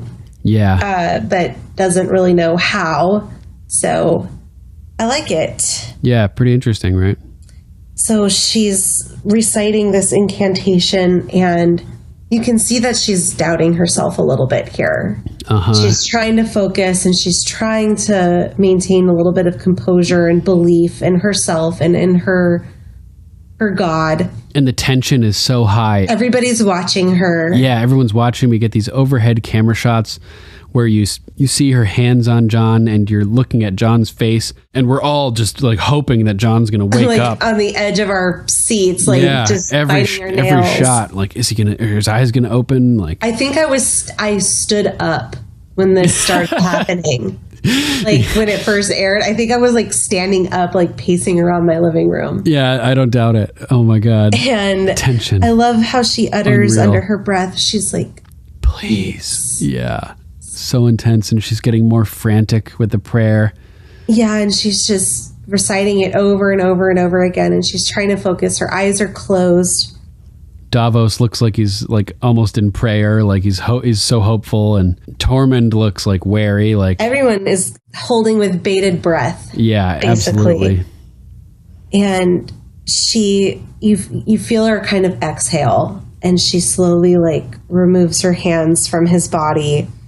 And she has these big, tears like welling up in her eyes. And she looks over at Davos with like the most defeated look. It's the same look that she gave him when he asked about Shireen. Yep. Oh, just like, so brutal. And Tormund kind of storms out. He's just like, fuck. Like that was our last hope. And he just doesn't even want to be in there anymore. He's like, I can't even, basically, right? Yeah. Melisandre's like, I've failed, so I'm going to leave. Ed leaves, and Davos lingers and stares at Jon. He's like, how could this have not worked? I've watched this lady birth a demon. I've watched her drink poison. She's told me about resurrection in Westeros by a red priest. Like, why didn't this work for Jon? Yeah, and he's like also just like really saddened by this. You can tell like he's bummed out. Yeah, he's super bummed. And so he eventually exits the room as well. And this is really funny because everybody thinks like people were like, we're like 100% sure Jon Snow is coming back, right? He's going to be resurrected. So when all of a sudden there's talk about resurrection with Davos suggesting it to Melisandre, everybody's like, oh my God, it's going to happen. It's going to happen, But then it doesn't happen. Yeah. So it's like an attempted like double reverse fake out by the show. I was freaking out. I was like, there is no way that he can't come back. Like, yeah. This scene is going on way too long They're for it to faking us not out. work. Yeah, isn't that hilarious? And then we pan over to Ghost. Yeah, and the camera lingers. The loyal servant, you know, the dog next to his master. Yeah, and it's like if the shot had just ended after like a second looking at Ghost and changed scenes, you know, maybe everybody would have been like, "Oh my God, he's dead." But it didn't. The shot didn't end. It lingered on Ghost for a couple seconds. And he opens his eyes and he looks over. The white wolf rises. Jon Snow's eyes, they snap open and he's gasping for breath. Yeah. And then that white wolf rises. And he's and he looks panicked. Well, yeah, I mean, imagine being killed. The last memory you have is being like not being able to breathe, essentially. Yeah, totally. So he probably thought he was like laying in the snow still. Yeah, like for panicking. Sure. He doesn't know where the fuck he's been. Yeah, that just restarting right at that moment that where it stopped. Basically, yeah, it's pretty crazy. And then the opening of the next episode is my fave. Oh, you see some naked Jon Snow. Crack. It's hilarious. So yeah, I just thought that it was really cool how like the camera lingers on Ghost, and you're like, oh my God, it didn't end. There's still hope. And then when Ghost wakes and rises, it's foreshadowing Jon immediately waking and rising as well. They're both like white wolves rising, essentially, which I thought was really cool. Ghost wakes up and looks over at Jon, and then that angle over the table, over the slab, looking down at him. And you just like this whole you just like boom from 0 to 100 like instantaneously. Yeah, it's so good. I don't know. I just thought they did a really good job with that whole scene. Me too. I loved it. Yeah, pretty amazing. Anything else you want to add about that? No, just that I'm so glad that he got resurrected. Yeah, definitely. I will second that notion. So let's move on to notes. What do you got for notes? The first couple of notes that I have are surrounding Cersei. Yes, we get the confrontation here. Mm-hmm. She's like, get the hell out of my way. What are you doing? I am trying to go to my daughter's funeral.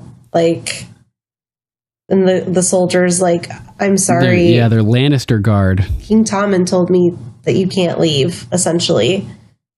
And he's like, you're barring me from keeping me from my own daughter's funeral. Like, what the fuck is going on? Yeah, that's so messed up. And the soldier's like, I'm sorry, it's for your protection. It's the king's command. I can't let you pass. Yeah, essentially. And Cersei's like, I need to speak with him. This is bullshit. Yeah, this is not going to fly.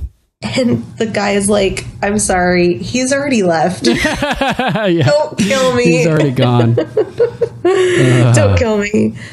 And then at that moment, Gregor starts to unsheath his sword. The soldiers are like, please, no, please don't hurt me. They look terrified, and they all grab for their swords, and like they're all like shaking and please look uneasy. Don't. And then when Gregor walks away, and they're like, oh my God, phew. They're like, off their brow. Yeah. Before that, though, like Gregor like turns and looks at Cersei, just waiting for the command, you know, like, and she's just like, say the words. Yeah. And instead she turns and walks away. It's crazy. So funny. This is one of the most hardcore like moments of the show. Like the tension here of this standoff is unreal. Yeah, because I mean, I'm sure that soldier did not want to deliver that message to Cersei. Totally. Like, you can't go to your daughter's funeral because your son, the king, doesn't want you to be there. And it's crazy. There's like so many of those guys. There's like 15, 20 Lannister guard there, and then there's just this one big mountain. The mountain would cut through all of them. Yeah, and I think they all know that too. So they're like, "Oh my God, like this is a suicide mission. Yeah. You can't win. Please don't hurt me. It's suicide. You've seen him. You know how strong he is." Do you know what everybody says? It's suicide. You've seen him. You know how strong he is. You can't win. Oh man, they're so scared. This is fucking great. This is one of my favorite episodes. So many cool moments in this. Awesome. Yeah, for sure. Next, we get a view from Cersei's chambers, and it's foreshadowing. It's looking out at the Sept from her window. She's getting the idea. Yeah, it's the same shot we get when we see the Sept explode. So they're setting us up with these camera angles that we're returning to later. So we're familiar with what she's looking at. Yeah, it's pretty cool. So Tommen basically comes to apologize, and he's very awkward at first. And so Cersei tries to make a little bit of small talk. And I loved it. She's like, which dress did they put her in? Was it the gold one or the red one? Yeah, just testing the prophecy, expecting gold. Yep. Good. It was always her color. And Tommen apologizes. He's like, I know I shouldn't have kept you here, but I was afraid for your safety. Yeah, they would have arrested you. I can't imagine basically letting what happened to you happen to you again, essentially. And he's like, Cersei's like, you know what? I'm just glad to see you. It's okay. Lies. I get it. She's not even looking at him. She's like facing the other way, like, it's okay. I understand. It's like no, you're lying. You're pissed off. But really, in fairness to Tommen, this is all Cersei's fault. Totally. Like, she put her son in a situation that he was way too inexperienced to contemplate on the spot. And she fucking walked into the Sept alone and got captured. Like, she's an idiot. She's dumb. Yeah. She was so dumb, smug with what she thought she was doing that she didn't think anyone was going to call her bluff. So yeah. Tommen like kind of freaks out here, reveals that he's like scared and weak. He's like, I should have done all this stuff. I should have killed him. I should have torn down, like dropped the whole building down on top of him like you would have. And I think that gives her the idea of destroying the Sept up. Yeah. That's a great point. Yeah, that's exactly what did it. That's great catch. I should have pulled down the Sept onto the High Sparrow's head, which is exactly what she does. She doesn't pull it down, she blows it up. But that's the only difference. Yeah, that's hilarious. It settles down eventually though. And he's like asking her for help, and she's like, I'm always going to be here for you. And I'm going to hug you now. Yeah. And I love this moment. Okay. She smells his hair. Oh, really? And I loved that because I always smell Justin's hair. Oh, nice. It's something about like your child, like the smell. Scent of your child. They have like a smell, and it's their smell, and you know exactly what it smells like. And it's the first time she's seen her son in a really long time. Right. She's endured a lot of hardship to get there. So she's taking in that moment of hugging her child, and I just love how she smells her hair. Yeah. These are like the humanly moments. Yeah, totally. And olfactory scent is like senses are, linked to memory. So getting that smell it probably gives her like a whiff of home, just like, the episode title. She's probably imagining him like as a baby. I don't know. Right. She's getting that feeling of home from his early youth. And I know we always talk about Cersei, like these little small instances like this give her something relatable to the audience. And from another perspective, as he confesses to his weakness here and begs for her to help him be strong, I thought it was interesting. A pained look kinds of come across her face, as if she like senses that his weakness will be his end, because she knows the prophecy and she knows all her kids are dying, and she feels like it's hopeless, that it's inevitable. And so she's seeing this thing, like his inability to act as a king, that she's probably thinking like it's gonna result in his death, and she's forced to say, I'll always help you, but she knows inside that there's not much that she can do. Yeah, that it's going to be in vain, and that it's all going to be useless anyway. So it's just like the pain as she's coming to accept this realization. I thought that she did a really good job portraying it, and very much so. Very nuanced performance. Yeah. A lot of stuff going on. Pretty awesome. Yeah, that's a good scene. What's your next note? My next note is blind ass Arya. Yeah. Okay, cool. What's your name? Yeah, the waif is fucking with her again and just keeps hitting her in the head over and over and over, asking her name, and she doesn't, she's like, I don't believe that you're no one, when Arya's like, no one, I'm no one. Please stop beating me. She's like, I don't believe that. You don't believe that. You're not no one.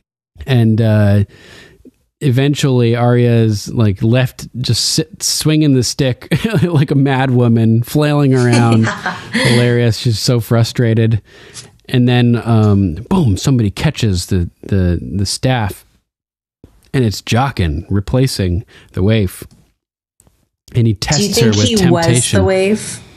Well, we've seen him be the waif and Jaqen before. Like when he drank the poison, the waif turned into Jaqen there. Yeah. So we know that it's possible. Like, they're like, interchangeable faces. These people are no one. It's like that movie, what's it called? A Scanner Darkly, where all these people wear these suits. They work for the government basically, and they wear these suits to mask their identities, and it causes their facial features and everything to just constantly be changing and morphing between all these different faces. So they're faceless men essentially, no identity until they can't be recognized on the job. They go home, take off the suit, and that their real face is revealed. Yeah, it's kind of a cool effect. So faceless men are similar, they're just sort of interchangeable. You never know who's really who or anything like that. They are no one, effectively. Truly, yeah. Yeah. So Jaqen shows up and is tempting her. He's testing her will with temptation. He's who are you? No one. No one. If a girl says her name, a man will let her sleep under a roof tonight. Tossing something out, trying to get her to betray her new identity as no one. And this is when we get that great line from Arya for the first time. A girl has no name. Which everybody loved. If a girl says her name, a man will feed her tonight. A girl has no name. Again, she repeats it. And he just keeps escalating, giving her things, offering things that she thinks she would want to tempt her into just doing what she needs to do to just get out of there and get her eyes back. And if a girl says her name, a man will give her eyes back. A girl has no name. And then he releases the staff. But she's passed her tests of temptation and he says one word, come. And she turns to follow him, but she tries to go to her basket. Yeah, leave it. A girl is not a beggar anymore. And so creepy. She sort of like shuffles along after him like a zombie. She looks like a zombie, and I'm wondering, like, Jon is a zombie at the end of this episode. Is this foreshadowing dead Arya, like with pale eyes? Dun dun dun. Dun dun dun. So she follows him off and goes back to the House of Black and White, we're assuming. A girl is not a beggar anymore. Yep. So what's your next note? My next note is actually my last note, and it's Brienne and Sansa and Theon. Nice. In the northern wilderness. So we get Brienne and Sansa. They're talking about Brienne finding Arya, that she was with the Hound, and that Brienne is pretty sure that the Hound was actually taking care of her and protecting. And she didn't want to leave him either. I was wondering why she didn't say it was the Hound. She just said, "I saw her with a man." Yeah, curious. I saw a girl with a man. Maybe because Sansa might be more afraid for Arya if she knew it was the Hound. Yeah, it's just it's also funny because Arya refers to herself as a girl this eepisode. Oh, so that's funny. Yeah, good Brienne's call. like, Good catch. I saw a girl with a man. And I like, Sansa was like, how was she? Yeah. And Brienne's so funny. She's like, oh, she looked all right. Well, she wasn't exactly dressed like a lady. Yeah. And Sansa's like, no, I don't think that's her. She wouldn't be. Yeah. And she smiles when she says that, which shows that she's missing Arya. And this is a huge moment. Arya's been missing forever. So she's finding out that Arya's alive. You know, her family's being reborn. Since season 1. Yeah, it's crazy. Like, it's been years, probably. Maybe. And Sansa admits to Brienne here, like, she made a mistake in not going with her the first time. And Brienne's like, look, it was really a tough... Like, I was a total stranger, and you were with Baelish, who you trusted at the time. Like, yeah, exactly. It was a hard decision to make. And but I've proved my loyalty now. I just wiped out all those guys that were coming after you. And Theon's last reek at this point. I think he's still a little bit reekish. Well, he's definitely still terrified. But he's like Theon, you know, like he's panicking. He's like, we shouldn't be lighting fires. It's not safe. Oh my God, people are like coming after us. Yeah, he's Theon now, but he's got PSD from his reek experience. Like he's scared still of Ramsay. Yeah. What did I say? PSD. PSD. PTSD. PSD. PSD. The newest diseases. Sansa is basically like, once we get up to Jon, Ramsay's not going to be able to get anywhere near us. And Theon's like, dude, I'm not going to the wall. Yeah. Like, Jon is going to kill me. Yeah, he just can't face I've killed his Jon brothers. Yet. I've done all this crap. I betrayed Robb. Yep. You know, I beheaded Sir Roderick. What else did he do? Oh, he killed the farm boys. Yeah, he got Winterfell taken away. And I thought it was interesting. Sansa has the idea for Theon. She's like, take the black. Yeah, she's like really trying to help him. Yeah, well, I mean, all your crimes seriously helped her, you know. Yeah, for sure. This is the beginning of Reek's redemption, you know, of Theon's redemption, saving Sansa like that. For sure. He goes, I seriously do not want to be forgiven. I fucked up your family so much, like... Yeah, he doesn't I can't do this. He doesn't want to be forgiven. He wants redemption. He wants to earn the forgiveness, you know, like yes. If somebody does something bad, you can forgive them without them actually doing anything to make up for it. But he doesn't want to just be forgiven. You know, he wants to actually have an effect, I think. And he would also, just right now, he'd be too ashamed to be anywhere near Jon, I think. He just can't face Jon. He's so fucked up still. Like, yeah. It might be just overload for him too to see Jon, because they were like brothers. Yeah, exactly. And maybe he's not ready to like process all of this stuff in his mind. Yeah, exactly. It's just too much. Like he just can't see Jon. Like, no. So Theon divulges to Sansa that he's not going up to the wall, but that he would have, but that these two will keep her safe. And he says to her, I would have died to get you there. And I loved that. It's such a powerful moment. Yeah, I love that, because I really think that's true. It's so true. He sacrificed himself already. He did. He gave himself up to the hounds, you know, like, yeah. He's like, can I please take one of the horses? And she's like, where are you going? And I love it. He goes, home. Home. Yep. Which is the name of the episode, obviously. Great acting. So we get home a few places in this episode. And in places where where it's not explicitly stated, like Cersei sniffing Tommen's hair for that sensation that, you know, that association. That's definitely a familiar that feeling of home. Yeah. Theon does a great job of acting here too, how he like can't look at Sansa directly in the face when he's saying home, for instance. Yeah, for sure. Yeah, really good. So good. Anything else you have for notes? Nope, that's it for me. I guess I'll just add that Theon here is like, you can tell he's really, really trying hard. And as they embrace, it's like really emotional for both of them.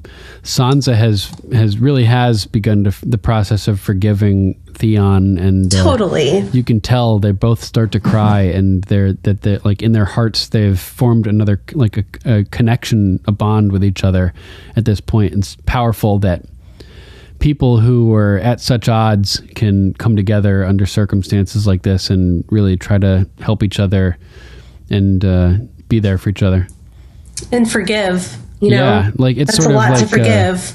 Yeah, it's sort of like Jon and the new Magnar of Then, when push came to shove, they did something together. Yeah, and they respected each other. Yeah, they both tried to go in there and get that dragon glass. So yeah, Yeah, that's it. That wraps up my notes as well. Nice. Oh, I also wanted to say Theron. Because did you ever see Game of Jones?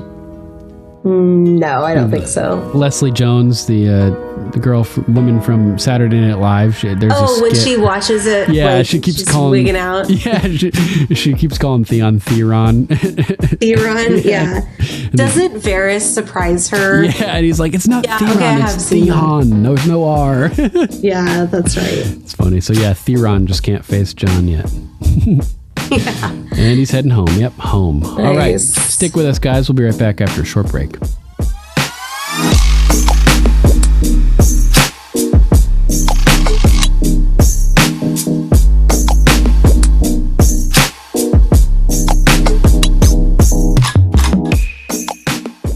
And we're back with Game of Thrones and history from historycollection.co. 10 historical parallels to Game of Thrones. The Medici and the Iron Bank.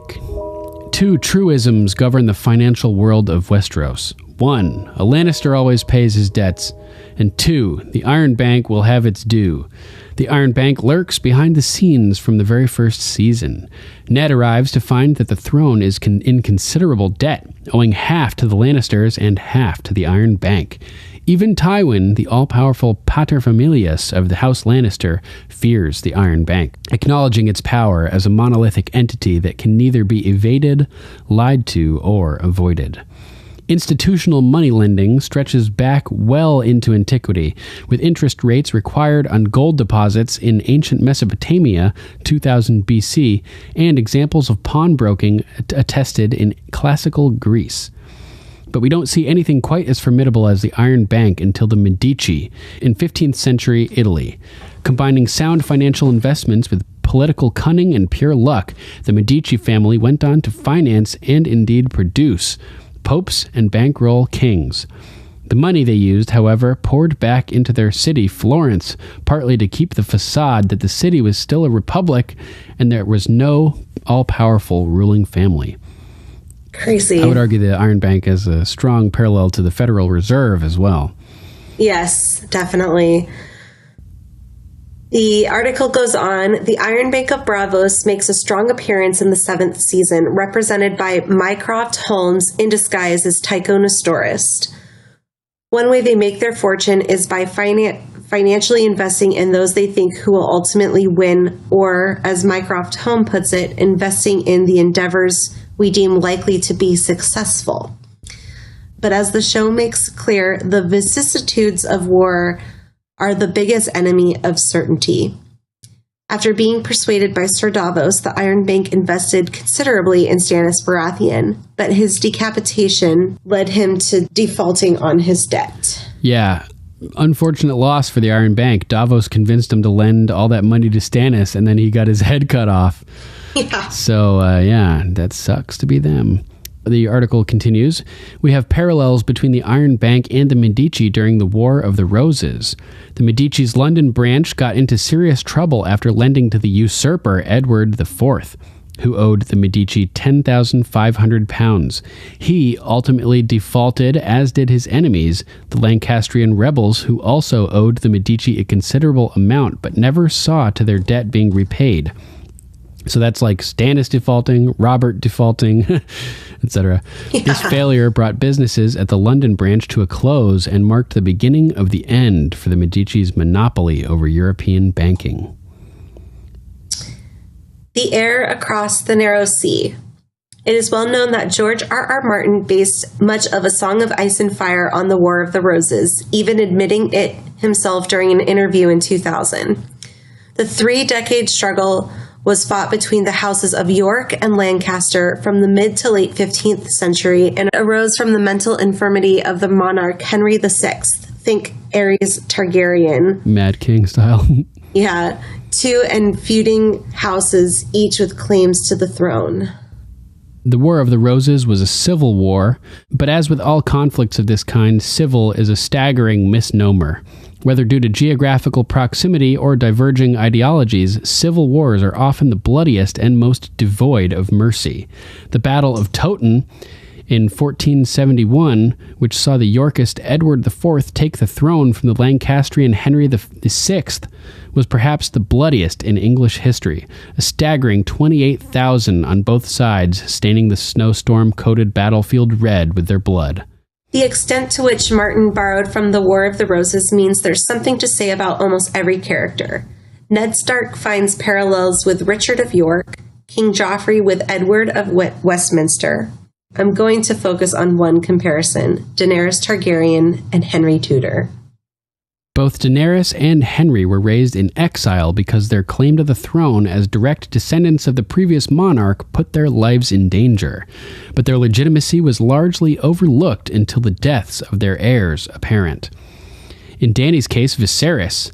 In Henry's, Henry VI and his son Edward. Sensing his opportunity, Henry crossed the Channel from France to Wales in 1485, not with a Dothraki horde, but with an army of 2,000 French mercenaries. From there, he went to defeat the Yorkists at the Battle of Bosworth Field, becoming the last English monarch to win the throne in battle.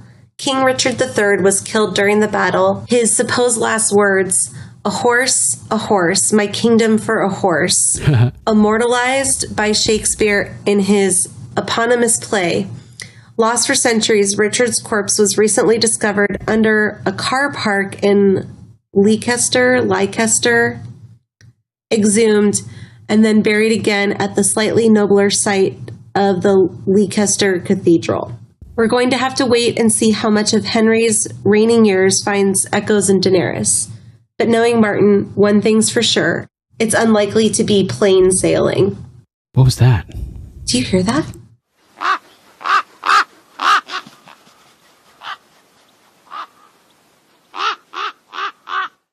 Sir Matthew of House Repp. So much went on in this episode. Not only do we have Bran returning home to Winterfell in a vision seeing his young father, aunt, and uncle, but we have Theon's uncle returning home to the Iron Islands. Euron is one of my favorite characters in the book. He's just so twisted. It's a shame we get this watered-down version in the show, but I understand D&D need to make some alterations to wrap things up. I find it interesting that Gregor is a Kingsguard to Tommen, but seems ready to disobey a direct order from the king and murder Lannister soldiers at the behest of the Queen Mother. Good point. Yeah, really good point. So much for northern loyalty for the Starks. We have the Karstarks here, and the Umbers next episode declare for Ramsay. Speaking of which, that close knife to Roos's heart perfectly echoes Roose stabbing Robb in Season 3. Yes, it does. Absolutely. Yeah, good point. Nice feedback. Yeah. Lady Lucy of House Jane. I love the scene with Davos and the Night's Watch. I've never been much of a fighter. I apologize for what you're about to see. Classic. I think it's interesting that Tormund refers to the wildlings as my men when he says that he will send them to get wood for the bodies. My men rather than the men. Yeah, interesting. True. I think it's really telling how insightful Marcella was and knew that Jaime is her father, whereas Tommen seems to be completely clueless. True. That's great. Jaime's loyalty and courage really stands out in this episode. He loves Cersei with all of his heart, which just shows how hard it must be when he eventually leaves her. Great point. Totally. In that moment at Marcella's side, talking to the High Sparrow, I think Jaime finally gets how dangerous they are. Before that point, I think he has just dismissed them as fanatics. I do too. Yeah. Like when they start surrounding him, he's like, oh man, they people mean business. Yeah. Yeah, I agree. Is it ever actually said that Tyrion is alcohol dependent? It's alluded to, but I'm not sure it's ever said outright.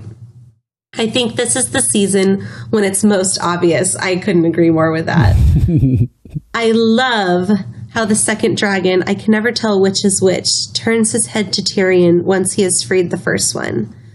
Simple way of showing how intelligent they are, I thought. I'm with you. I can never tell which dragon is which either. The green one is Viserion. They all look the same to me. Even the colors, yeah. That's funny. Rhaegal is kind of like gold. Yeah, because you were talking about earlier how they have like all these individual features, and I was like, man, I can't tell.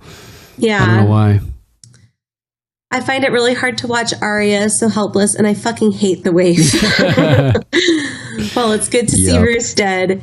He's the person who was holding on to Ramsay's lead. Oh, totally true. Damn. Ramsay is just a mad dog now, free from any kind of restraint. Yes, that's great too, because that Completely echoes what Ruth said, that you act like a mad dog, you get treated like a mad dog. And his death is the removal of the master of the mad dog, basically. Yeah. Do you think Ramsay planned to kill Roose? Yes, I do. Yes, I do too. I do not think it was spur of the moment, which is her next question. Why doesn't Brienne tell Sansa that Arya was with the Hound? Does she think it would scare her? Yeah, I agree. Maybe. I think so. She probably doesn't know of Sansa's experience with the Hound, or maybe she does. Maybe Podrick told her, and that's why she doesn't want to tell her. And the end scene, does everyone else hold their breath until Jon breathes again? Oh, yeah. Me. I'm over here raising my hand. I don't think I breathed much the whole episode, basically. Yeah. Through the tension with the mountain when he's like almost going to kill all these people and everything too. Like, yeah. Lots of breath holding moments. Lady Sarah of House Larkham loved all the remaining wildlings running into Castle Black. It was epic, and 1-1 smashing the Night's Watch guy against the wall was so brutal, but also really funny at the same time. Definitely. Oh, yeah. We see Ned's younger brother Benjen as a kid, and Ned is about to be off to the Vale to be taught by Jon Arryn, where he will meet Robert Baratheon. It looked like Willis, a.k.a. Hodor, had a crush on Lyanna. Brienne mentioning to Sansa that she saw Arya, and Brienne saying she wasn't acting ladylike, made Sansa laugh a bit. Theon telling Sansa that he's going back to the Iron Islands makes Sansa plead to come with her and Brienne and Pod to Castle Black, but Theon says that Jon will kill him. Flash forward to when Jon sees Theon at Dragonstone and doesn't kill him because Theon helped Sansa escape Winterfell and Ramsay. Good point. Yara standing up to creepy Balon, and when Balon is crossing the bridge, we see Euron for the first time, and he kills Balon. We also meet Aeron Greyjoy, the Salt Priest, which we saw back in Season 2 when Theon returned home to ask his father to help Robb. Oh, I don't remember seeing him back then. Good catch. Yeah, I do. I remember that. Nice. Ramsay kills Roose exactly the same way Roose kills Robb Stark, in the heart at the Red Wedding. We didn't talk about that. That's funny. That's a good point. Yeah. That's two listeners. I like how Sansa basically initiated that also and got revenge for Robb. It was cool. Triggering Ramsay to do it for her, basically. Mm-hmm. I couldn't watch when Ramsay took Walda and her son to feed to his hounds. This foreshadows Ramsay's death by the hounds in episode 9. Yes, it does. Absolutely. It's horrible. It's so horrible, and not a fate you'd really wish on anybody. No, that's for sure. Next, we have Sir Patrick of Hindsight. So when Lyanna enters the gates and rides circles around her brothers, exact mirror of Yara doing that to Theon back when the courtyard filled up with drowned men. Oh, at Winterfell, too. Yes, that's at Winterfell. Great, dude. We get the line about the sea is beautiful, but stay too long and you'll drown. Guys, Bran is the drowned god. He gets lost at sea when Jaime kills him before his own birth, when he is inhabiting the Mad King's body. We learn in this episode that dragons are as smart as men, or smarter. Good luck trying to warg into one next season, Bran Muffin. Bran Muffin. It's great. You'll probably just end up repeating burn them all over and over and over. He goes on to say, I'm in the midst of listening to Sons of the Harpy right now. Forgive me if I am speaking too soon, but it seems that you gloss over the fact that Rhaegar unseated Barristan in the lists. Yeah, damn. That's right. Sure, a case could be made that Barristan would let Rhaegar win, considering he advises Robert that no one would dare unhorse a king. But the lore states... That reminds me of one of the Duncan Egg novellas. The Kingsguard won't harm the royal family members, so they use that against one of the teams in a trial by combat.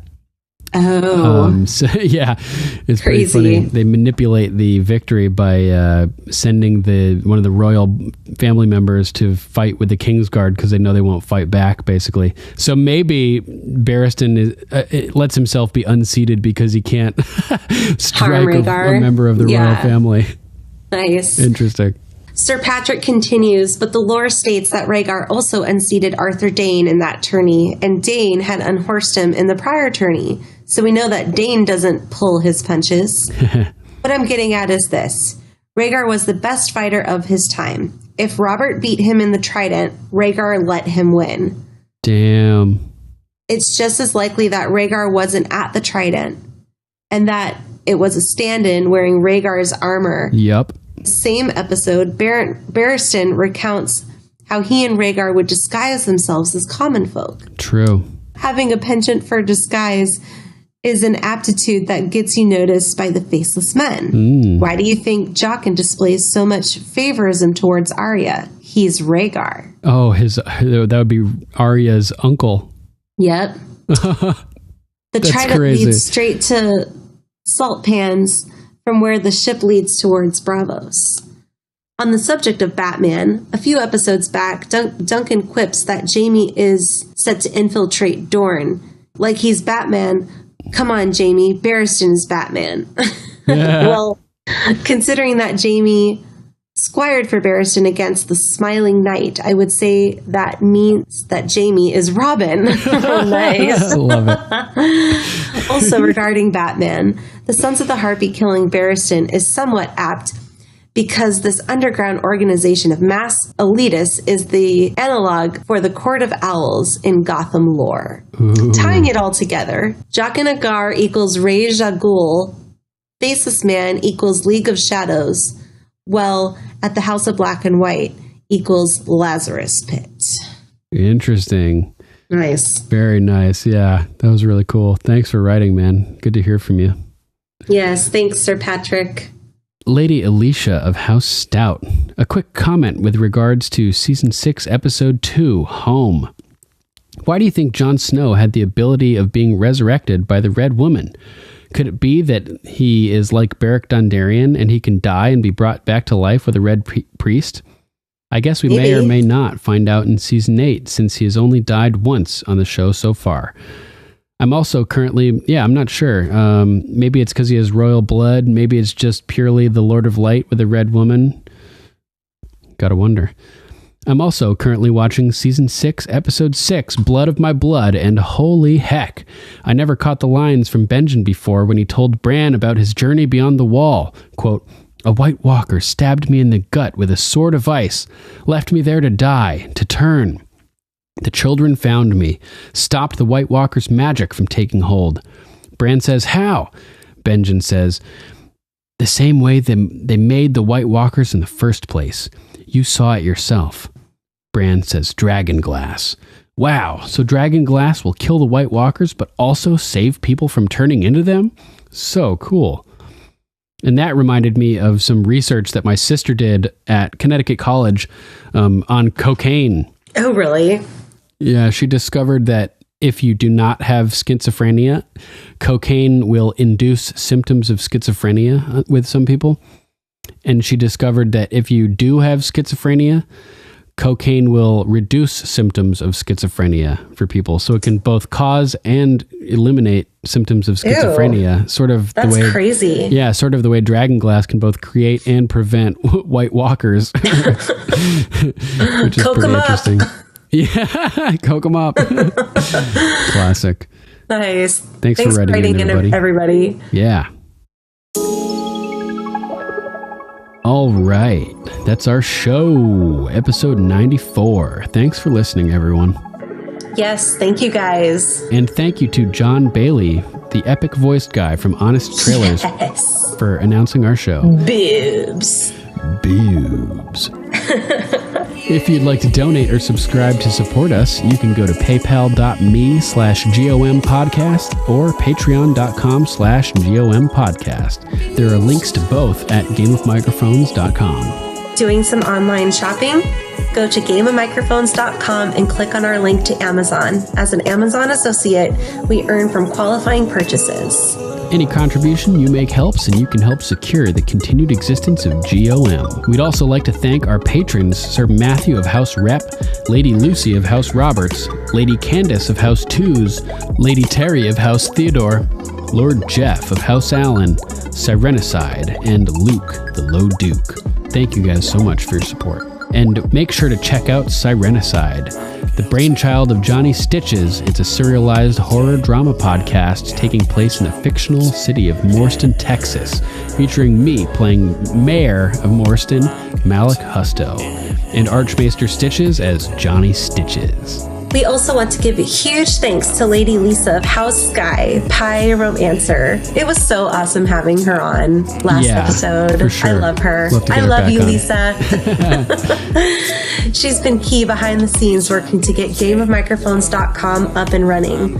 She's also a crazy, amazing artist. Yeah. So check out her amazingly illustrated children's book, The People You May See, available now on Amazon.com. I'm going to have a piece that she did of Drogon on display on my set, which is nice.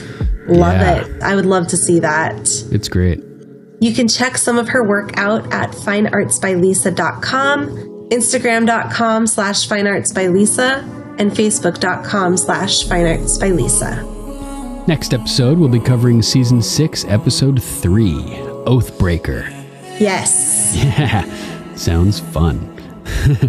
Give it a watch and send us your thoughts. We'd love to read them on air. If you'd like to call, you can call us at 813-JOFFREY. That's 813-563-3739. If you would like to write in, you can email us at ravens@gameofmicrophones.com. Check out our Facebook page at facebook.com/GOMPodcast. And while you're there, give us a like and review. Imp slap. Oh. You can also listen to Game of Microphones on YouTube, BitChute, and Steemit. Just search for Game of Microphones to find our channel. We can't create a custom URL on YouTube until we have 100 subscribers, so please subscribe as well. Likes, comments, and shares are also appreciated. We're also on Twitter, Instagram, Gab, and Mind at GOMPodcast. And we're on Tumblr too, at Game of Microphones. All right, that's our show. Thanks for listening.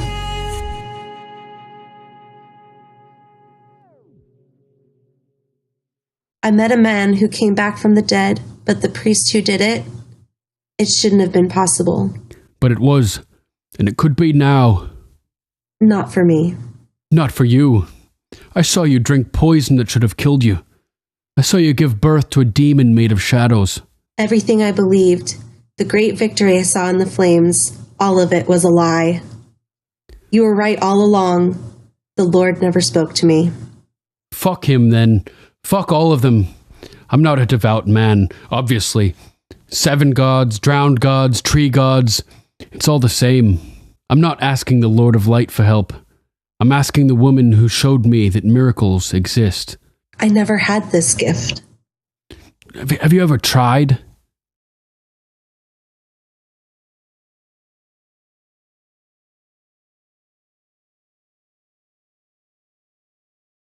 Oh shit! No offense about that. Didn't mean to. Yeah, it's so beautiful. Totally. And Varys has some big balls. I mean, he has no balls, but he's got metaphorical balls. I'm here to help. Don't eat the help. Don't eat the help. Yeah, exactly. He sees him free Rhaegal, and he's like, "Me too. Me too." How fucking baller Tyrion is. What just happened? Yeah, the ultimate gangster. I mean, one of the cool lines from the books is that even a small man can cast a large shadow. Ooh, I love that. And I think that Tyrion in that dark chamber with that torch just cast a really huge shadow. Mostly I have wine glasses that say "for Fox's sake" on them, or infoxicated. My favorite is infoxicated. Classic. Embellishing this story about when Cersei's doing her shame walk. Half inch shy of an inch. Yeah. And he's just like, you all know me. You know I wouldn't lie about this. I'm just like, oh my God. And if Gregor wasn't already going to kill him ruthlessly, he definitely earned it by pissing all over his armor. Yeah. And this guy is so drunk. So drunk. He can't even stand up. And the look on his face is hilarious. And the effortless speed and force displayed by the mountain here, it's mesmerizing.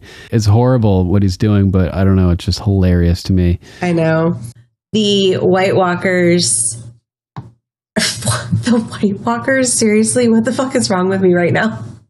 The Night's Watch. And so 1-1 gets shot in the shoulder and picks this guy up and just rails him against the wall. Ragdolls him. Throws him in front of Alistair, like, seriously? Balon's like, he's all like pissed off. Sketchy ass rope bridges. In a freaking wind rainstorm. Yeah, there's this gnarly storm outside. This rickety ass bridge. Swinging all over the place. You couldn't pay me $1 million to go on that bridge. I think I would. It's kind of cool. Standing there because he has sea legs. He's got sea legs, matey. That's cool. Mm-hmm. And we're like, what the fuck is a king's moot? Like, what good am I? You know, I thought it was funny. It was kind of a lucid moment where he realizes his own worthlessness. You suck, Tommen. Oh, poor Tommen. I feel so bad for Tommen. Yeah, totally. He bitch slapped the gods. Yeah, bitch slapped the gods. That's great. Outtake reel. Wow, I'm dumb, basically. And he's like, Willis, and says his name. And Hodor's like, Hodor, you know, like, yeah. And he's like, I saw you.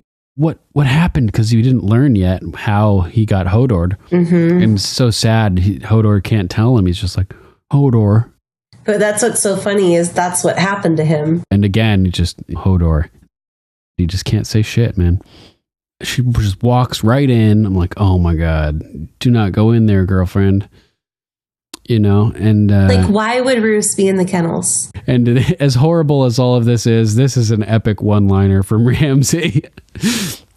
I prefer being an only child. I'm like, oh man, so twisted. Fuck. And he just whistles the dogs, and they'll be eaten for a few days for sure. Please.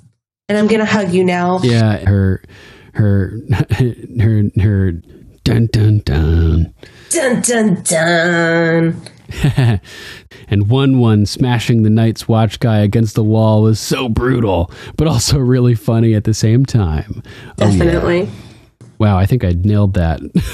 Yeah, I think you did. Good job. Wow. Having a pench coat for disguise. Coke 'em up. Yeah, coke 'em up. Classic. Thanks for listening. That was so Valley Girl. Like, thanks for listening. Thanks for listening. Oh my God. Ew.